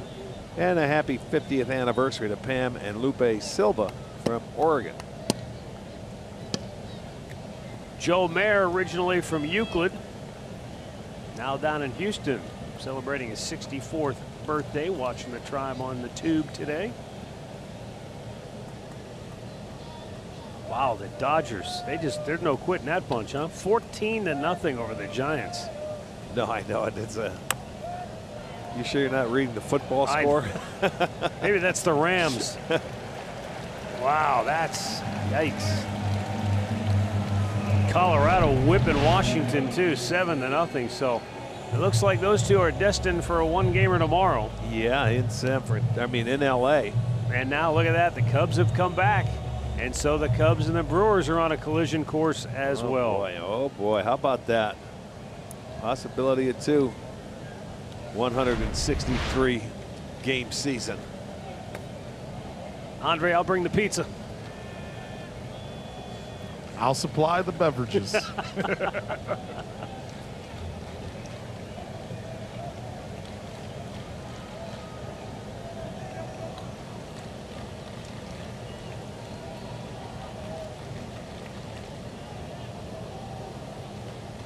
Swing and a miss by Brett Phillips, who struck out his first time up. Now this is a guy you can get to swing and miss and strike out with the man on third and only one out.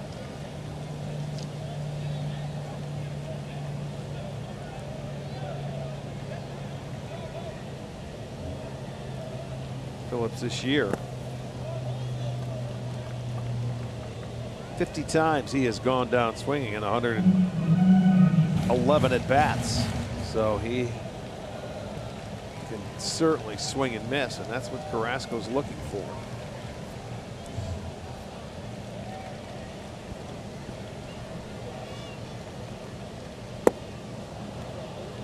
And a count 1-2. Good changeup.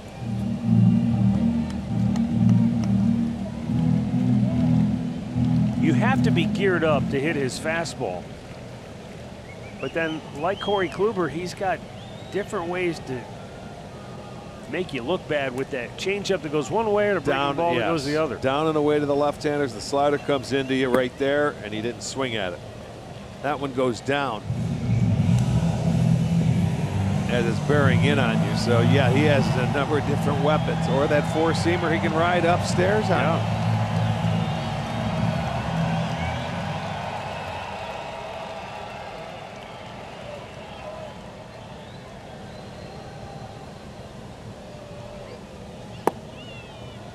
Back to the changeup, missed outside with it. Full count.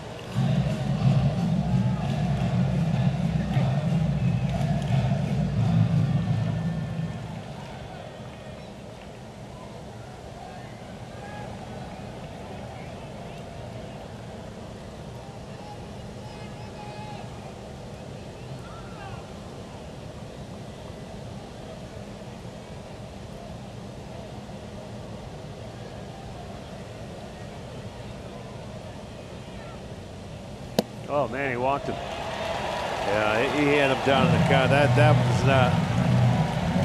He let him back in.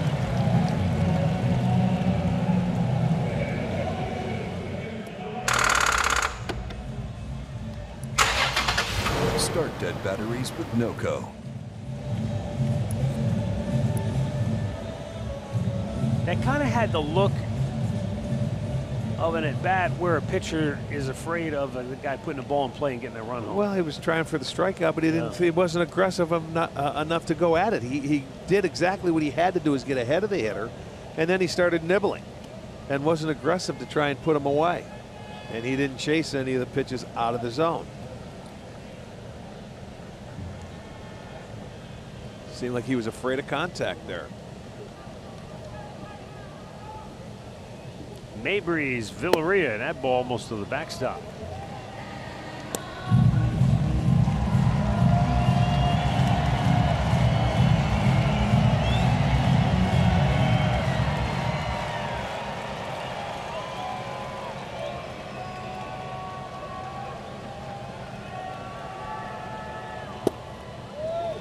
Hey, now he lost it all. God, it's and here comes Carl Willis. He sees something. Sees Carrasco is frustrated. How funny is that? When we started this inning, he was at 55 pitches, and we were talking about, well, he might go 8 innings, and all of a sudden he's just that fast. It's that fast where it came off the tracks. Absolutely. And that's what Carl's doing. Let's go. You've been aggressive all day long. We showed you the pitch count through innings, and he was very efficient. And then you come into this inning, you get a base hit. Okay, he stole the base. He gets to third. And even with Phillips up there, he got ahead of him to put him away with a strikeout, and then went to nibbling, and it seems like he lost his arm angle. Or his arm slot.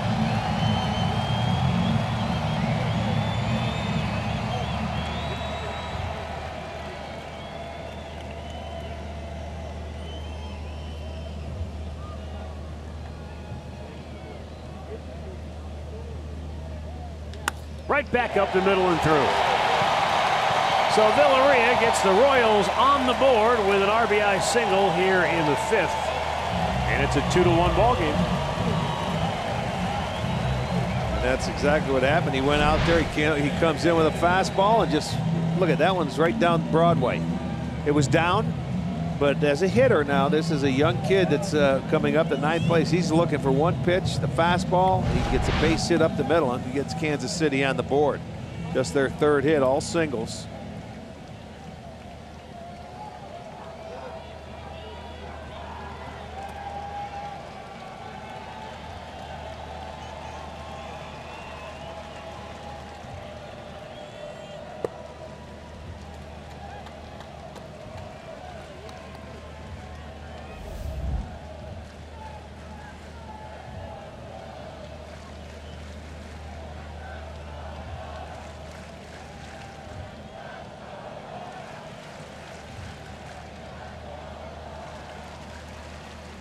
Carrasco ready, he fires, and a swing and a miss by Whit Merrifield. Merrifield 0 for 2 today, has fly to right and struck out.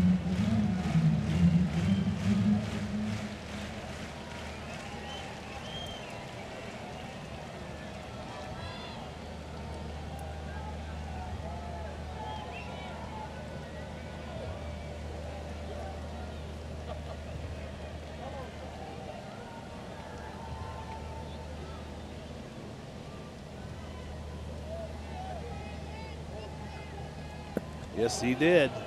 Wow. Merrifield strikes out for the 2nd time today, and there are 2 down in the inning. That's a half dozen Ks now for Carrasco. And you can see he got ahead of him, and that's a good hitter. You're getting to chase a pitch that's out of the strike zone right there. He certainly did go. So he gets the 2nd out. No chance to get out of the inning and keep it a 1-run game.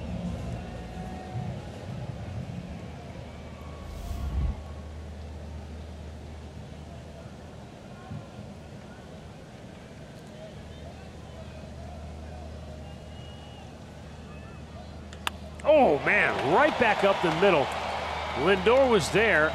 Luckily, Carrasco got out of the way. That looked like it was headed right back at him. The inning is over. The Royals are on the board. It's 2-1 through 5.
access to Tribe Rewards.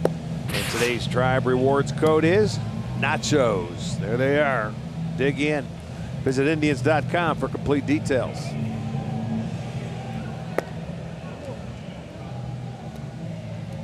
Sixth inning here in KC. And the Royals going to go to the bullpen for Brian Flynn.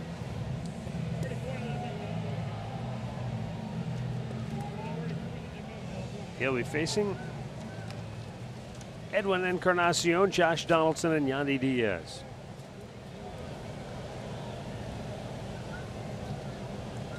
Flynn came on the last time Skoglund pitched and covered 2 2/3 innings out of the bullpen.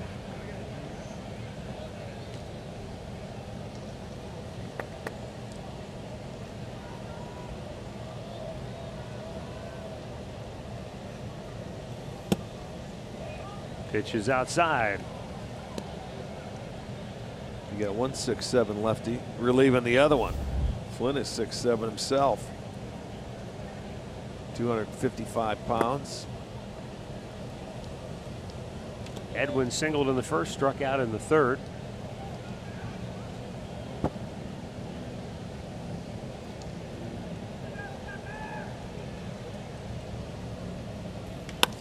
And a liner to short. Snared by Mondesi. That had some mustard on it.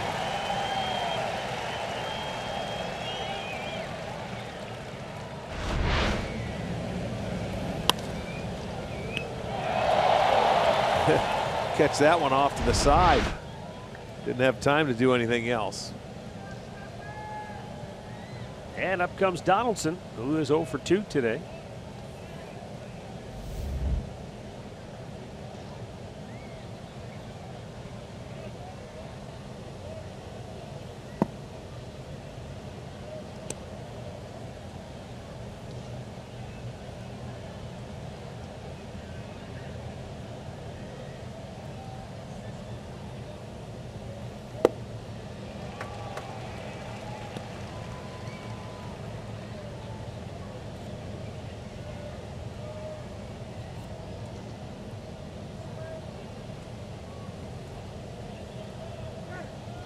Time call. Donaldson bounced into a fielder's choice that ended the first inning. He fly to center to end the third.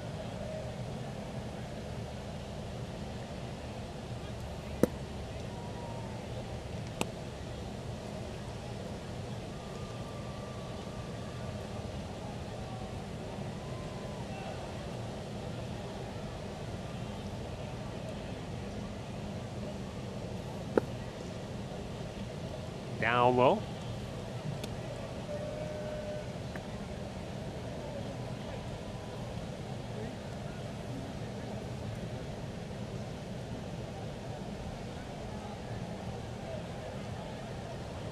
Hits are even 3 apiece. Donaldson booms one. Deep center. Goodwin racing back. He's at the track and it lodges itself up against the wall at the base. And Donaldson will stroll into second base with a double.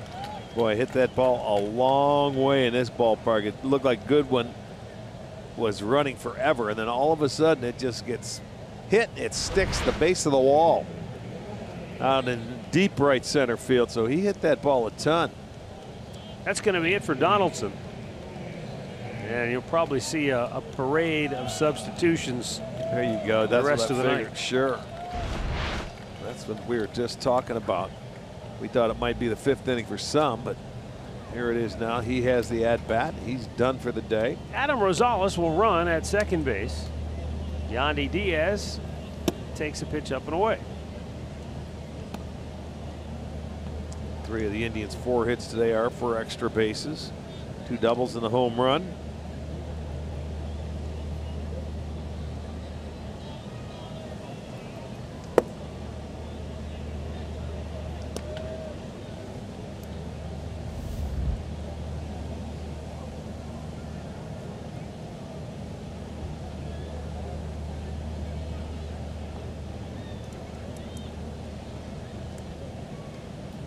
Yandy's first time up, he never took the bat off the shoulder and drew a walk. Next time up, He ripped a double up the alley in left center field, but was stranded at second base. They never moved him. Now a chance to drive somebody home with Rosales in scoring position. And he's sitting fat with the 2-0 count.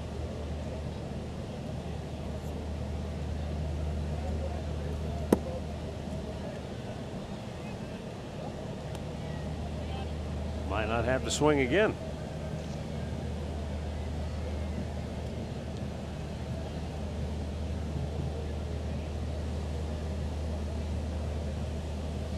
Ball.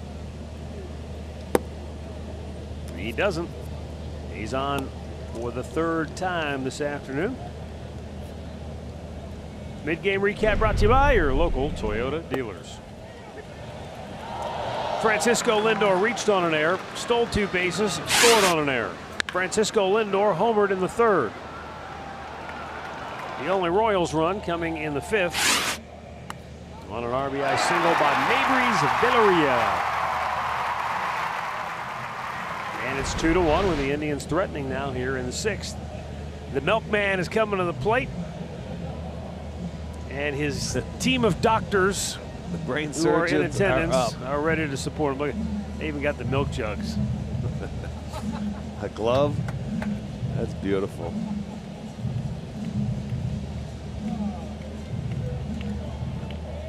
Yeah, they're waiting for Milky to deliver.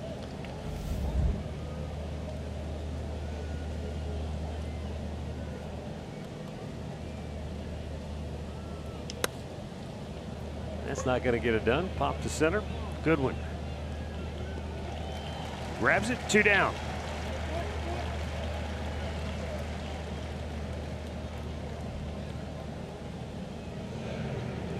And that'll leave it up to Jason Kipnis, who is 0 for 2 this afternoon.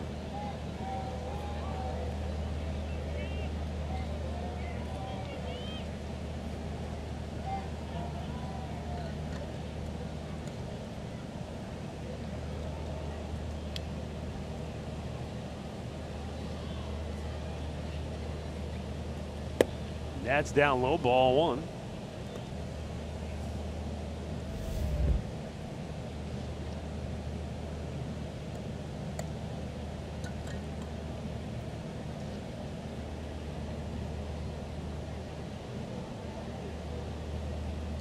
Oh, he goes to the backstop, and both runners will advance. Rosales down to third, Diaz into second.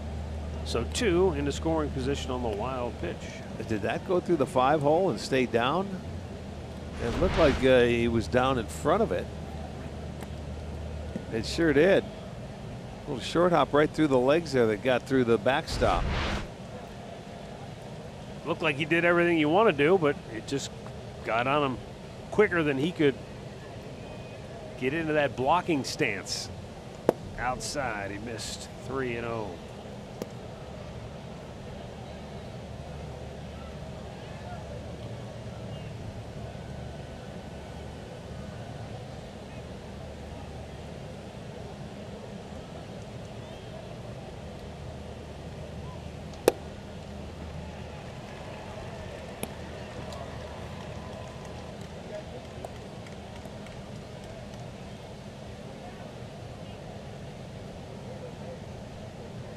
Three balls and a strike with runners at second and third and 2 down. And Kipnis out in front pulls that foul.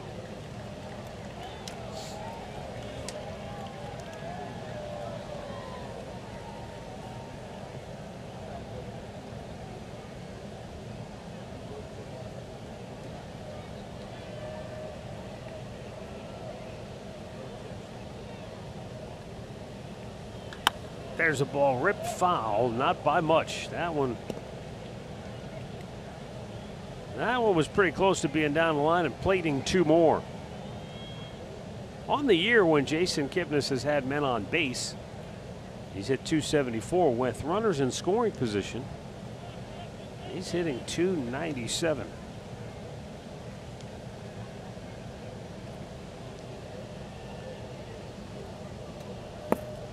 But Brian Flynn gets him here, and the Indians strand a pair in scoring position.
where the Indians have a 2-1 lead.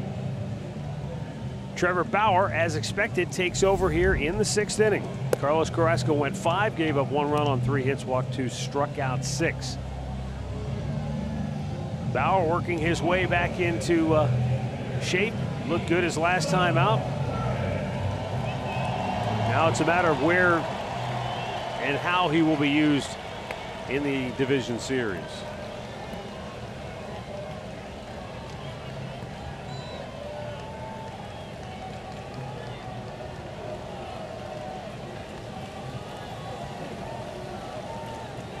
A few changes defensively for the Indians. Salvador Perez leading off for KC, takes a pitch in the dirt, ball 1. Adam Rosales stays in the game for Josh Donaldson. He's at third base. Greg Allen is now in the game in center. And Brandon Barnes is now in and right. Ground ball to third. Here is Rosales. Perfect throw. 1 away. Time for a game break. Back to Cleveland and Al Pawlowski.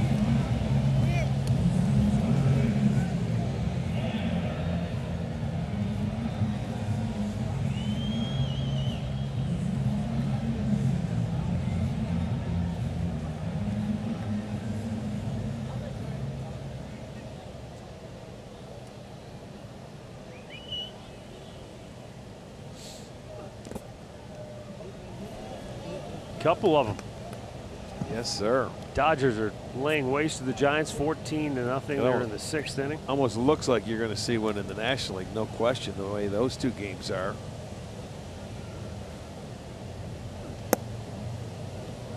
Yeah, in Colorado, last check was comfortably ahead of Washington.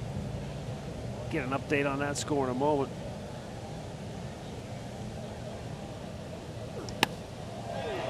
Muscled the left, but Brantley will run it down. Rockies are up 7-0 in the 6th against the Washington Nationals. So the way it looks right now, if these scores hold, if Milwaukee holds on and Chicago wins, then those 2 will play off to decide the National League Central Division champion tomorrow.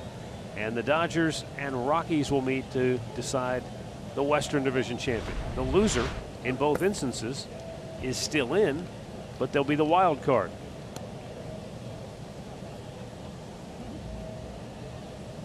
So think about that. You play today in a must-win game. You play tomorrow, not in a must-win game, but in a must-win if you want a series as opposed to the wild card. So you play off, essentially play off today to get in. You got to win. Then the playoff tomorrow to determine the division champion. If you lose, then you play the next day in the wild card. Crazy. Yes, it is. And if you win that, then you go to get ready for the division series. Yeah, a lot of baseball.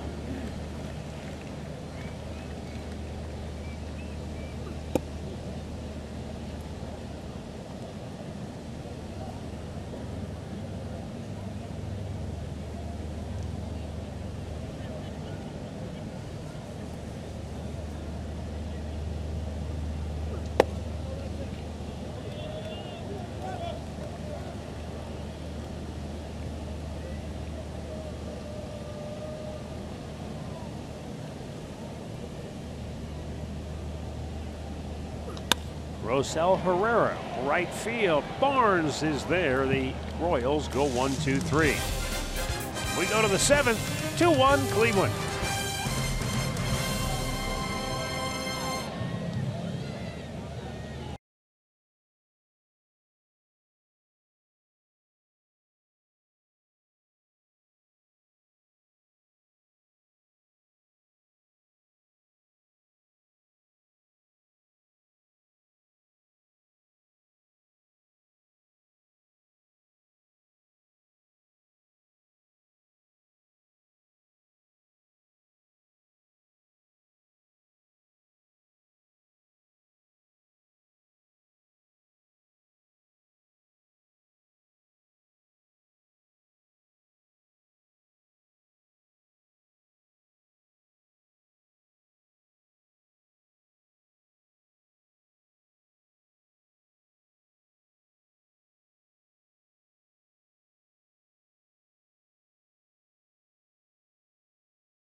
is brought to you by your local Toyota dealers.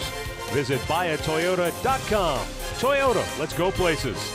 And by the injury lawyers at Elk & Elk. Proud partners of the Cleveland Indians. Call 1-800-ELK, Ohio. Famed Union Station in downtown Kansas City, Missouri. They don't build them like that anymore. No sirree. Back to the bullpen for Kansas City. Their third pitcher of the afternoon is Ben Lively.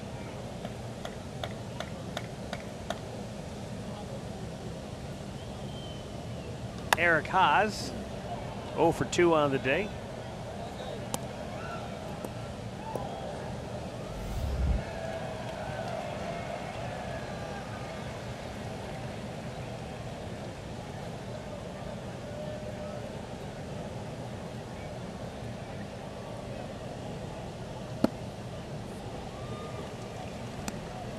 He's ahead of him 0-2.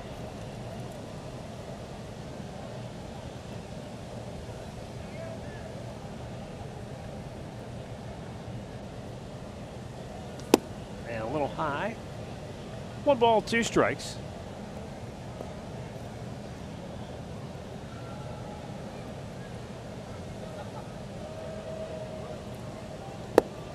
Tied him up.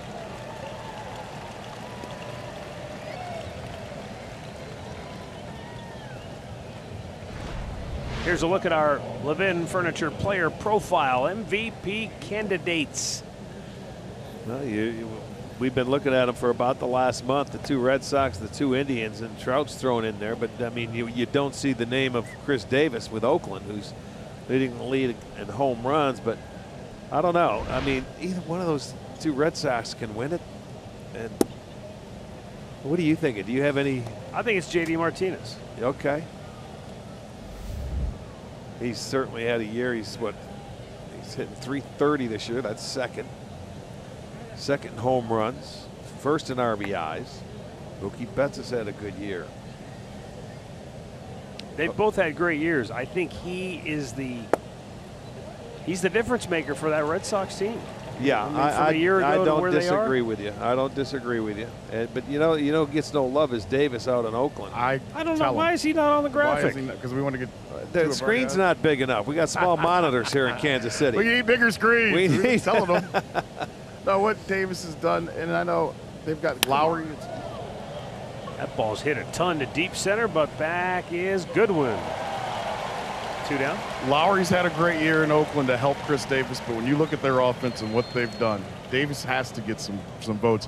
Matt, I agree with you because J.D. Martinez has changed that Red Sox offense. They were the bottom with home runs last year. He helped Mookie. He changed their offense, but what Chris Davis has done has been phenomenal. Yeah, it sure has. He's got to be. He's leading the league in home runs. He think about this. We weren't even talking about Chris Davis, and he was like racing. He was like 6th, 7th place, and all of a sudden blew by the field. And he's got 6 more home runs than anybody else going into the last day of the season. Well, we were talking about, when they were at about the 30s, the 33, 34 home runs is when he took off. Speaking of taking off, Michael Brantley. And to take it a step further, no one was talking about the Oakland A's. When were we out in Oakland? No one was talking about Oakland. When we were out there the end of June. End of June. And I'm not going to do dates because obviously I didn't know them the other night. But the Oakland A's weren't a team anyone was talking about in June. And Chris Davis was, just okay. He took off, and that team took off when he took off, along with those arms that they have. Yeah, they never stopped. And that's going to be an interesting game to watch on Tuesday. Or is it? Tuesday, I think. I think that's a Wednesday. Okay, Wednesday. Oakland and New York. By the way, Michael Brantley will finish the year with a 9-game hitting streak. Raj Davis running for him at first with 2 down. This will probably be Hosey's last at bat. So see if he can get to number 40.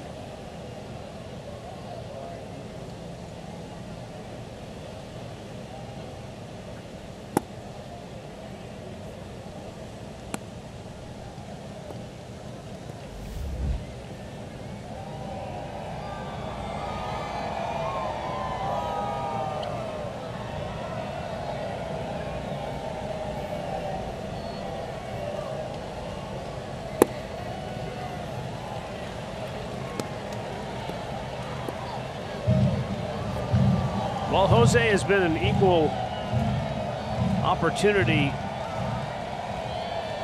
fly ball hitter today. Flied to center in the first, flied to left in the third, flied to right in the fifth. Slaps that one almost over the bag at third. Just a bit foul. And so we'll try again.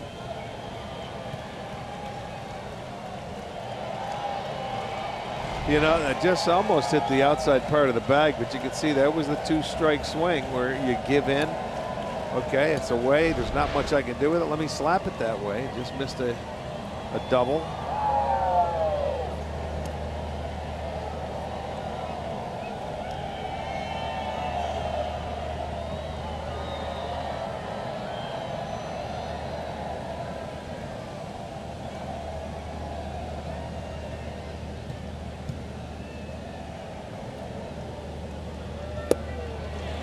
Ramirez goes down Hackett. Stretch time in Kansas City. 2-1 Cleveland.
Oh, yeah. You have to put this one in fast motion. May 27th, 17-pitch at bat against Houston to start that 9th inning. Ended up with a bullet off the wall, a double that got him going. They ended up scoring 5 runs in that inning, tying the ball game and going on to win it. What an at-bat that was.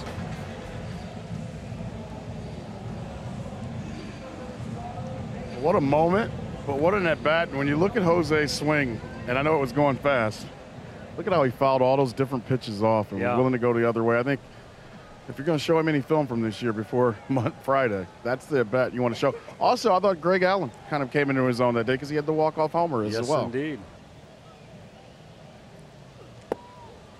I thought Jose was going to win that. Remember, he started it, but he almost ended the game in the 9th. Right. He hit a bullet down to first base, and I think it was Marwin Gonzalez, or was it Yuli Gurriel? Gurriel. Oh, man, he made a great diving snag. Yeah, that would have been, you started that rally, could have ended it easily, but a great play stopped it. But they did go on to win that ball game.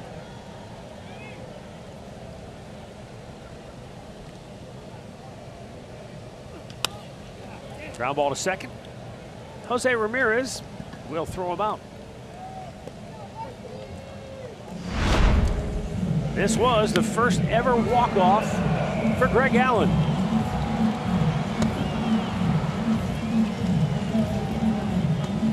Yeah. In the bottom of the 14th.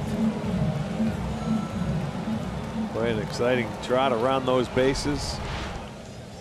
Didn't he say that was his first walk-off ever? Yeah, any place. Ever. He's had another one. He's got some family here in Kansas City today.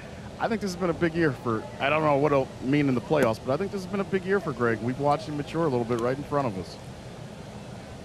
There's no question about that. He's done a heck of a job. He's been up and down a number of times this year. You look at his numbers, the second half of the year, July. As he puts it away, hit 273, and August hit 282, and September hit 326. So he's really had a nice year. Greg Allen on national TV got the walk-off Sunday 1 week ago. You know, I was talking to Chris Antonetti a few days ago, and he said, you know, for this team to do what they're doing, they have to develop guys like Greg. They have to develop the Shane Biebers. And excited as they are about what's going to happen coming up, they're excited about having guys like that as well, kind of grow into their part of the team. Absolutely. Draft, develop, grow your own. 2-1 Cleveland. We're going to the 8th.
Yes, indeed.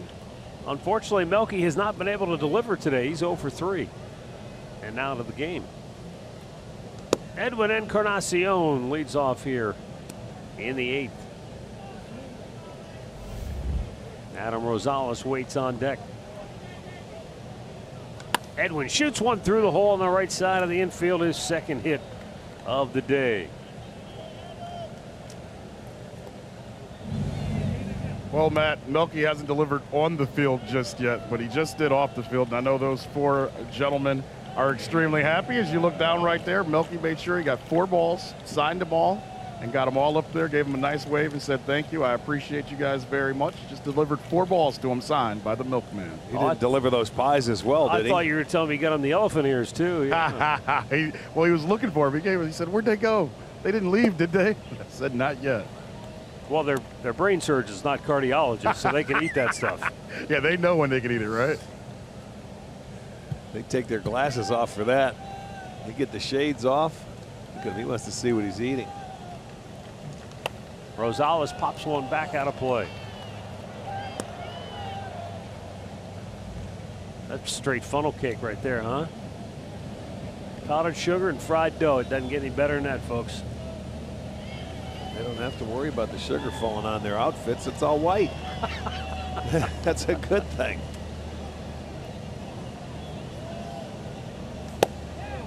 Good thing they weren't hanging around you earlier when you dropped that coffee. That's right.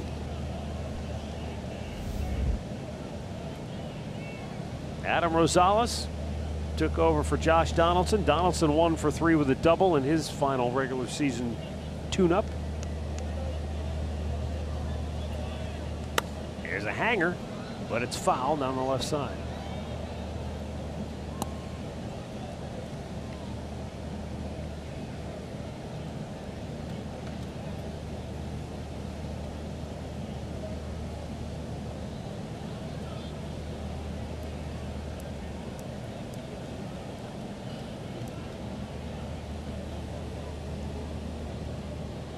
One-two pitch, swing and a miss.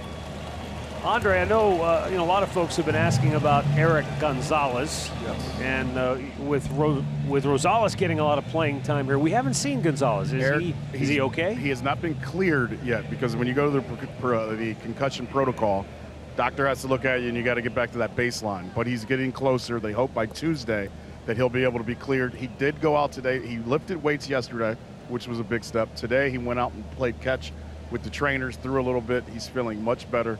They hope by Tuesday, they're going to have a workout day tomorrow. Tuesday they'll have that inter-squad game, and they're hoping he will be allowed to play in that on Tuesday or Wednesday. But he's doing much better. The guys are picking on him again, so he's feeling like himself. Yeah. Yes.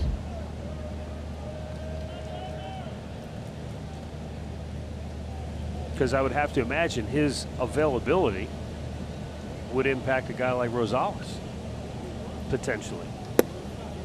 Well, he's the only guy that can play short on this team if needed, right? Well, I mean, yeah.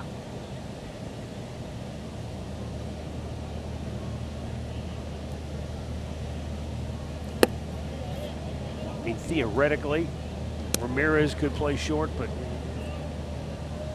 I know what you're saying. Well, yeah, so he doesn't need to. You don't want to have guys moving all over the place. Right. He is the backup shortstop on this ball club and has been all year. Those he can play anywhere. But as Tito said, once we moved him to second, we don't want to jerk him around and have him going all over the place. So.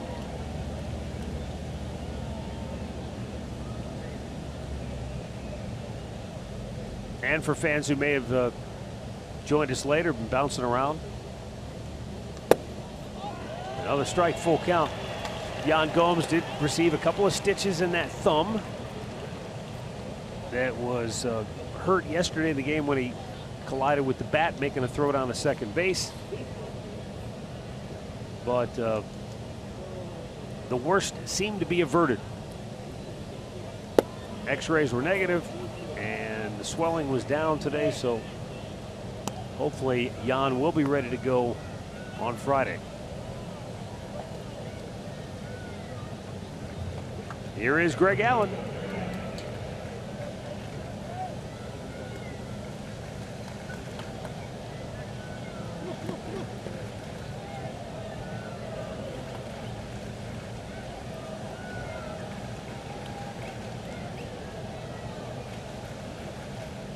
And now Cal Eldred is making, after the batter had just gotten into the box.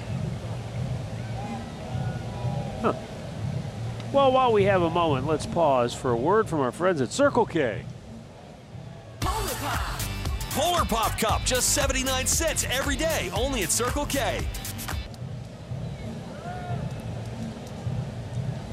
It must be, I think, getting somebody up in that bullpen and giving them some time to get loose, because that was a late time to come out and make a visit to the mound. We're talking about Greg Allen. Last 43 games, he's hit .299. That's legit now. Yeah. That's 35 hits and 117 at bats. Very, very impressive young man. Been very comfortable up at home plate, and I mean, he's been hitting the ball where it's pitched.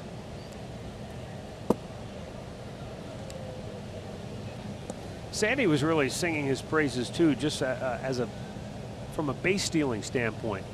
He said, you know, you can show him a lot of information, and he said you tell him one time, and he's got it.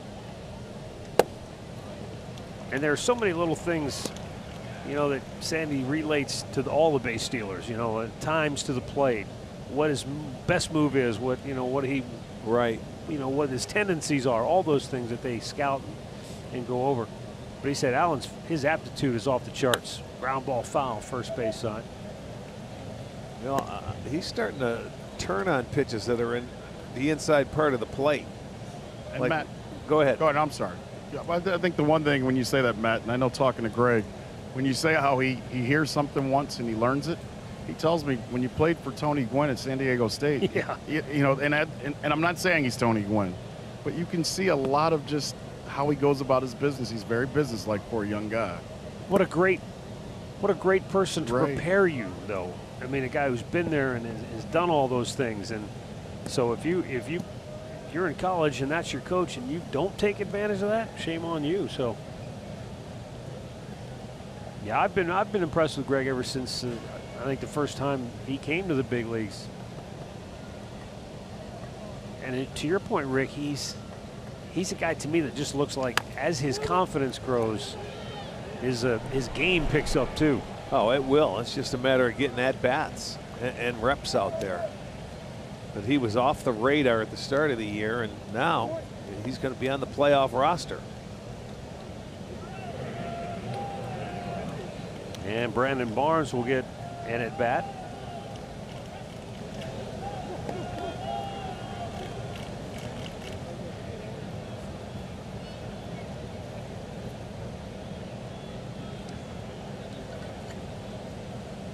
There's Gian Gomes in the dugout. He's been in the dugout all day.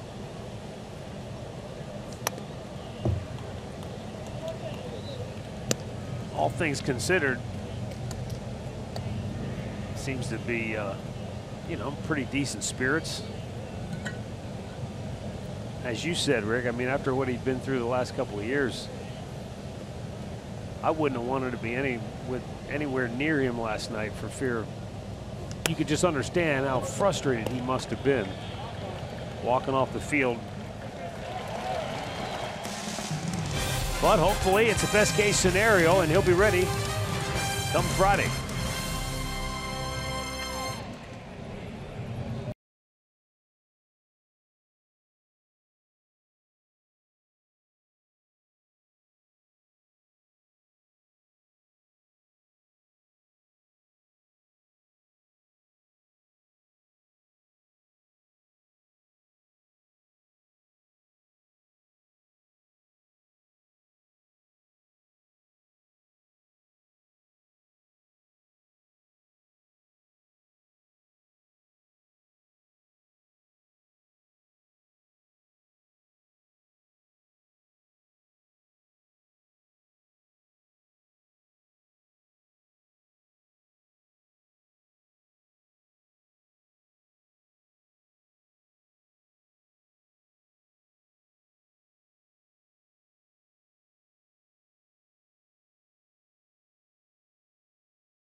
on Cleveland. Defensively, Yonder Alonso stays in the game at first base. Trevor Bauer 6 up, 6 down since coming in to the game in the 6th inning. He'll start with Mabry's Villarreal, who is 1 for 2 with an RBI single in the 5th.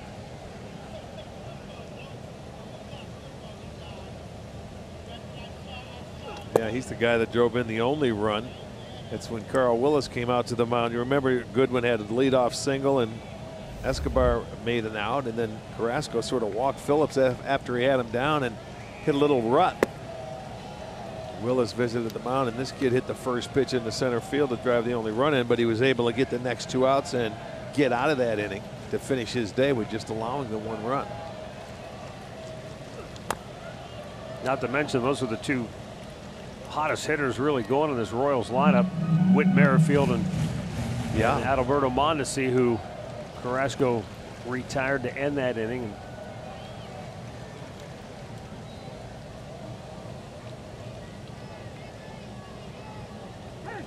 This kid, though, 21 years old, Villarreal, he has 7 hits in 26 big league at bats, and 4 of those 7 hits have come at the expense of the Indians in this series.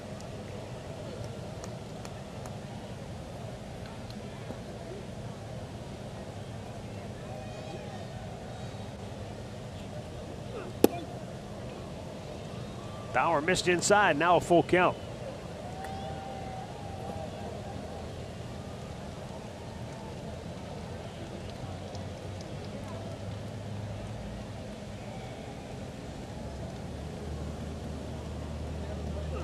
And a ground ball to first. Oh, nice backhanded play. And Alonso with a good feed to Bauer. Well, that's the one thing I've really been impressed with. Defensively, Yonder Alonso, he's got that move down, Pat. He's not afraid to throw it, and he'll throw it from all different places. See, he tries to get rid of it quickly. Yeah. He almost threw that one behind him, but you know what? With Bauer, he gets over there. Just give him some time. But what Alonso does, he's not afraid to get rid of it quickly and let them run their way through the bag. 2 things. 1, if I'm a pitcher, I want it as quick as I can get it. Sure. And 2, Bauer looked fine running over there to cover the base. You know, I don't detect any issues with that ankle whatsoever. So hopefully it's not something he's even thinking about anymore. I would not think he is, to be honest with you. If he can go out there and pitch like that, I think he's fine. I mean, he's still got some padding that he wears to try and protect the area where he was struck before.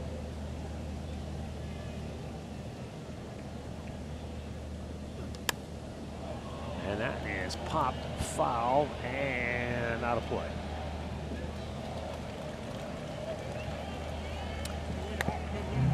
This could be it for Whit Merrifield. He is 0 for 3 on the day. He is trying to extend his hitting streak to what would be a season best 20 games, and that would be the longest hit streak in the majors this year. Michael Brantley had a 19-gamer, and Elvis Andrus had a 19-gamer. Look at, he was trying to go the other way with it and stay on that breaking ball and slap it to right. That he can do, it seems like in his sleep.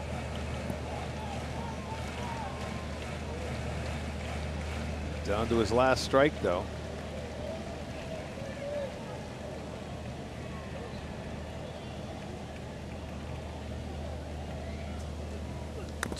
Ooh, got a piece of it. Thought that ball was by him, to be honest. I did too. With you. It looked like he was fishing for it, and I thought, nope, that's going to be a strikeout. He chased one last time on the check swing. He couldn't hold up, and you know he wants to get that hit. He's not going to take a walk, and he's not going to get called out. Anything close, he'll be swinging.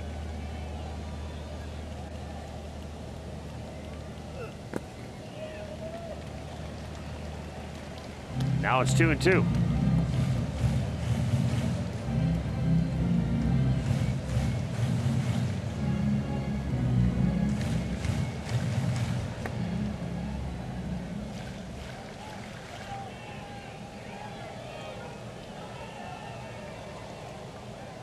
Right back up the middle, and there it is. Yeah, he's happy. His teammates all stood up. They were on the top step. And there you go. He is the Major League hit leader with 192. And stolen bases with 44. And if I don't miss my bet, Ned Yost might take him out of the game and give him a Why wouldn't you? nice little curtain call here from the fans. They're already saluting him. Yeah, that dugout, they're happy. Happy for him. It hasn't been a good year overall for Kansas City, but he has certainly been a bright spot. The longest hit streak in Major League Baseball this year belongs to Whit Merrifield all by his lonesome. A 20-game streak to end the year.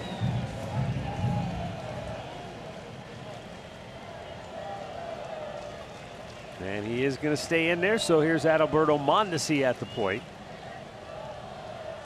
0 for 2 with a walk. And he gets up there and swings it, fouls it back. Mondesi, a couple of home runs in this series.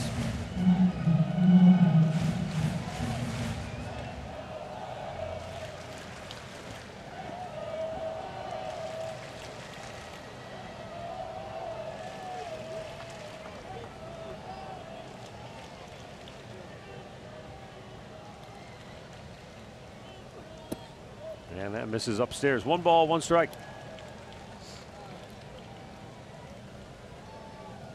There you go. That's a terrific year for Merrifield. 192 hits.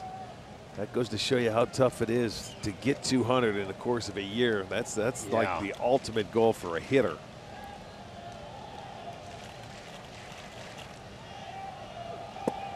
Wow. That was a vicious swing by Mondesi. He was trying to give him the lead on that slow curveball.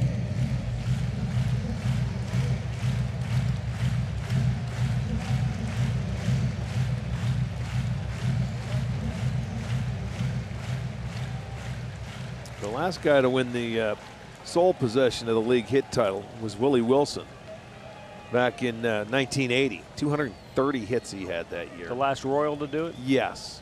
Kevin Seitzer did it, but he tied with Kirby Puckett to win it outright. Willie Wilson had 230 hits. 1980, the year they went to the World Series. Man, now that's a heck of a year. Yeah.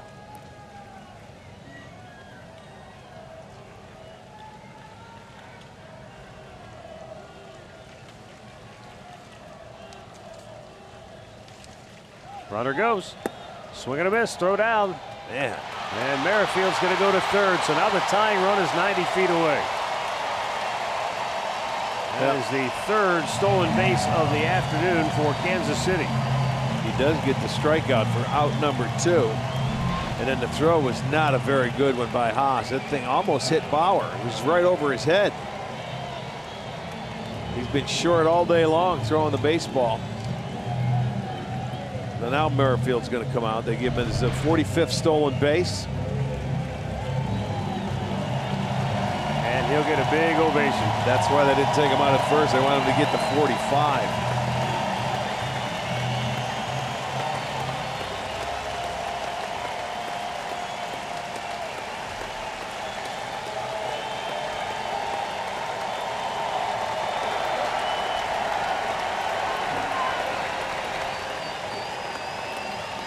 Now, in the meantime, the tying run is at third, and Salvador Perez at the plate, 0 for 3 on the afternoon. And there's a ball to left. Rajay Davis makes the catch. And we'll go to the ninth. 2-1 Cleveland.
Indians and may not be reproduced or retransmitted in any form. And the accounts and descriptions of this game may not be disseminated without the express written consent of the Cleveland Indians.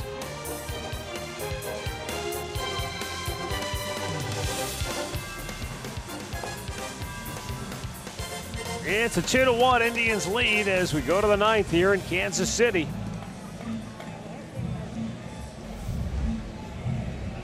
Kevin McCarthy on a pitch for the Royals. It'll be Eric Haas, Francisco Lindor, and Rajay Davis due up for the Indians.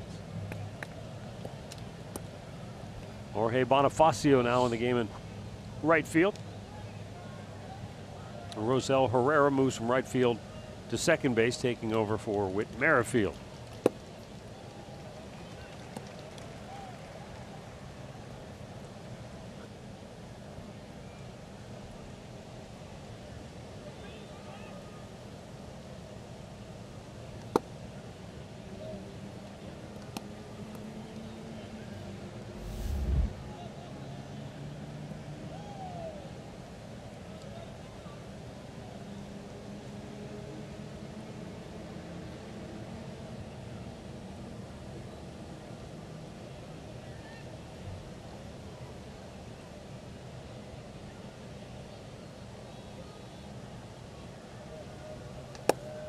And a good fastball strike.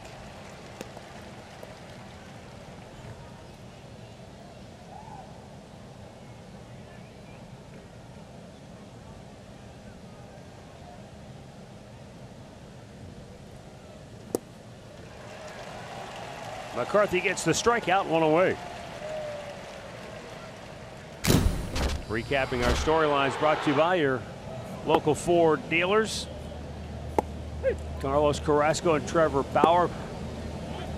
The pitching combo for the Tribe today. Cookie went 5, gave up 1 run, struck out 6. And Bauer's retired 9 out of 10 since he came on. Yeah, they need to get the last 3 outs to hold on for the win in this ball game. Lindor rolls it to short, and Mondesi throws him out. 2 away.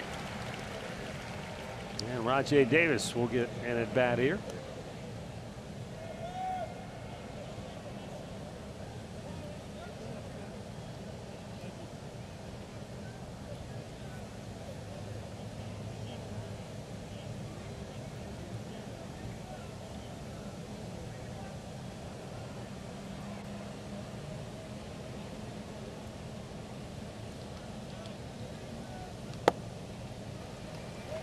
And McCarthy, a breaking ball strike.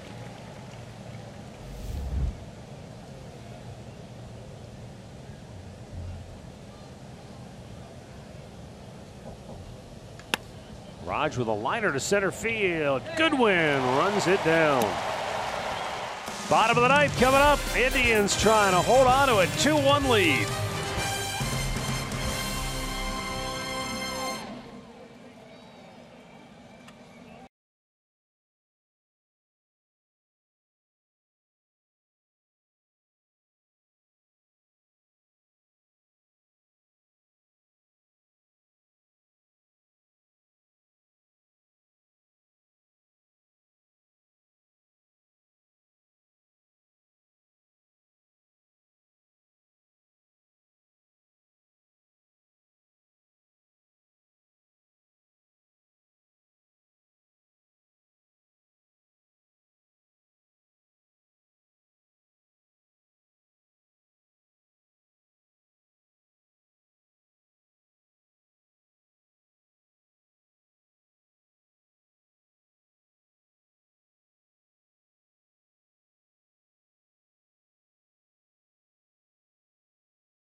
our Pat O'Brien Chevrolet play of the game.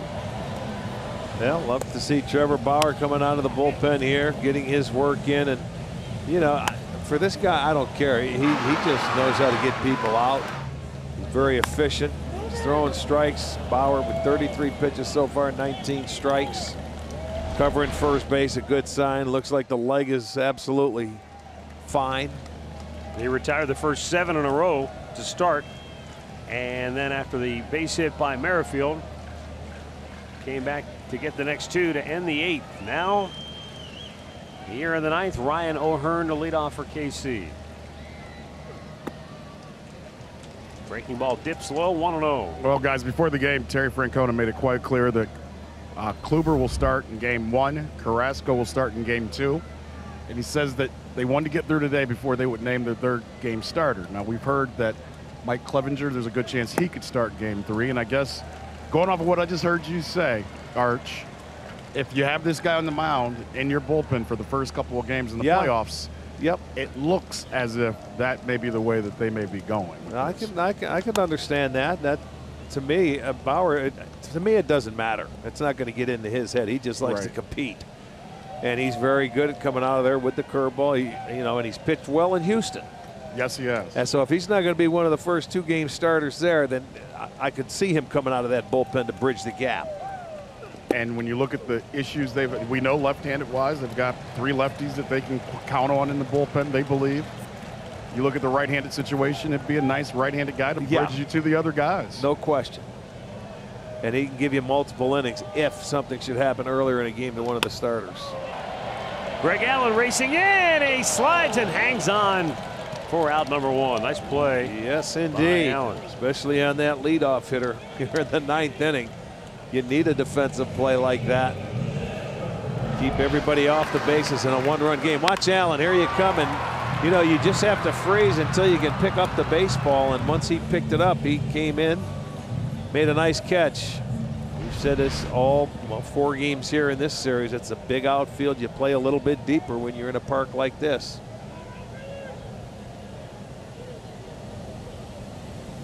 Rosell Herrera can't catch up to the fastball.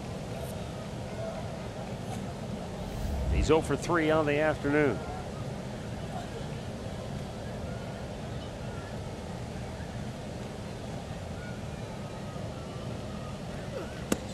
That's inside.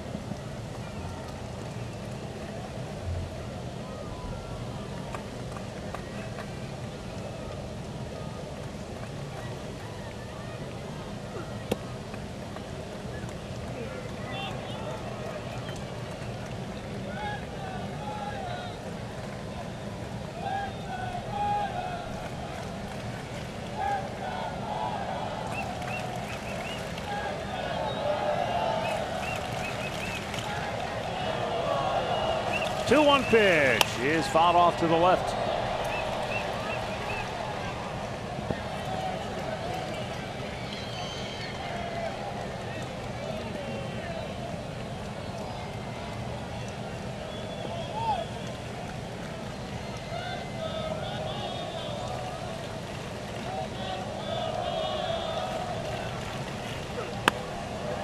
One hopper, it's off the chest of Ramirez.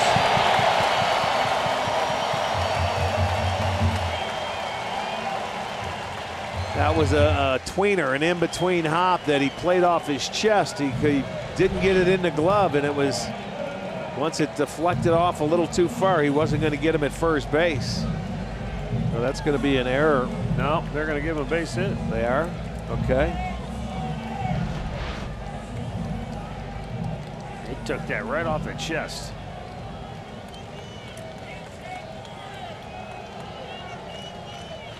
So 1 out single gives Goodwin an opportunity.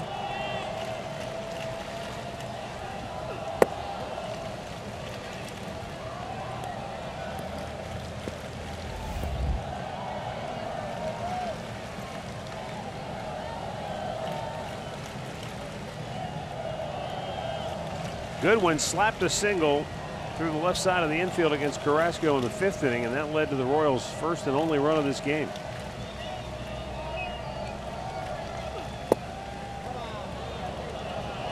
Bauer with a good curveball in for a strike. It's 0-2.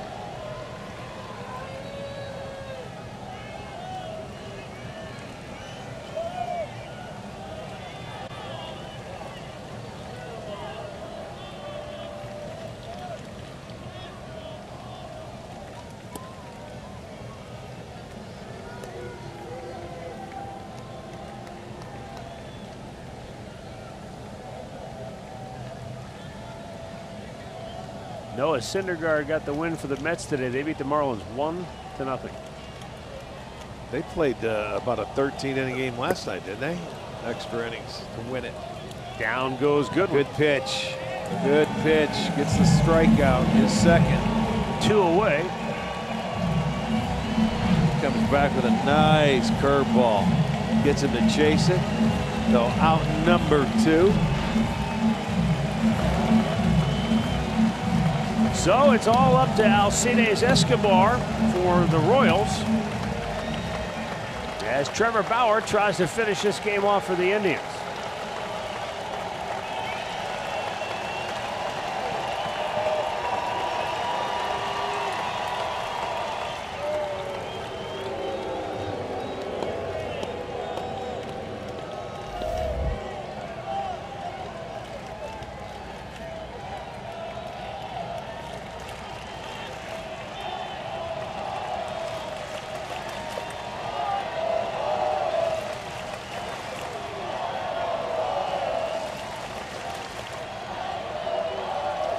Swing and a miss.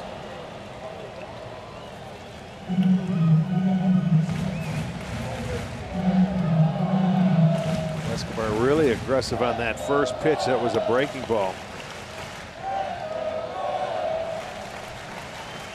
This could possibly be his last bat in the Royals uniform. When you think about it. Yeah, absolutely. He's a free agent at the end of the year. Bit off the outside corner. How about all 4 teams in the National League that had to win today all scored double figures? How about that? Giants, or rather the Dodgers blew out the Giants 15-zip. Cubs scored 10 against the Cardinals. They're still playing in the 6th, 10-4. Rockies up 11-0 on the Nationals. Brewers shutting out the Tigers 10-0. Wow. How about that?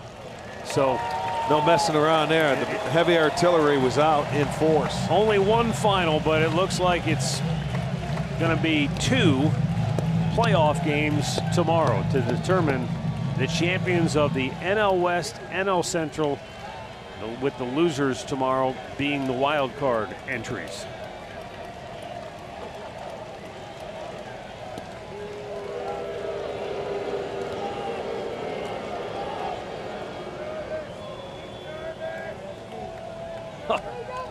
Murph told me that Charlie Blackmon hit for the cycle today for Colorado.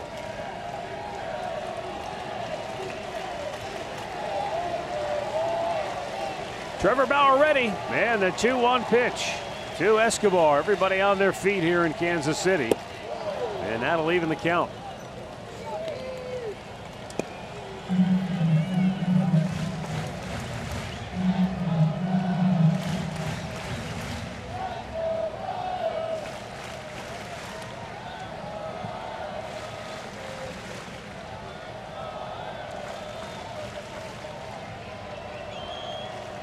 Tying run at first, 2 down, 2-2 pitch.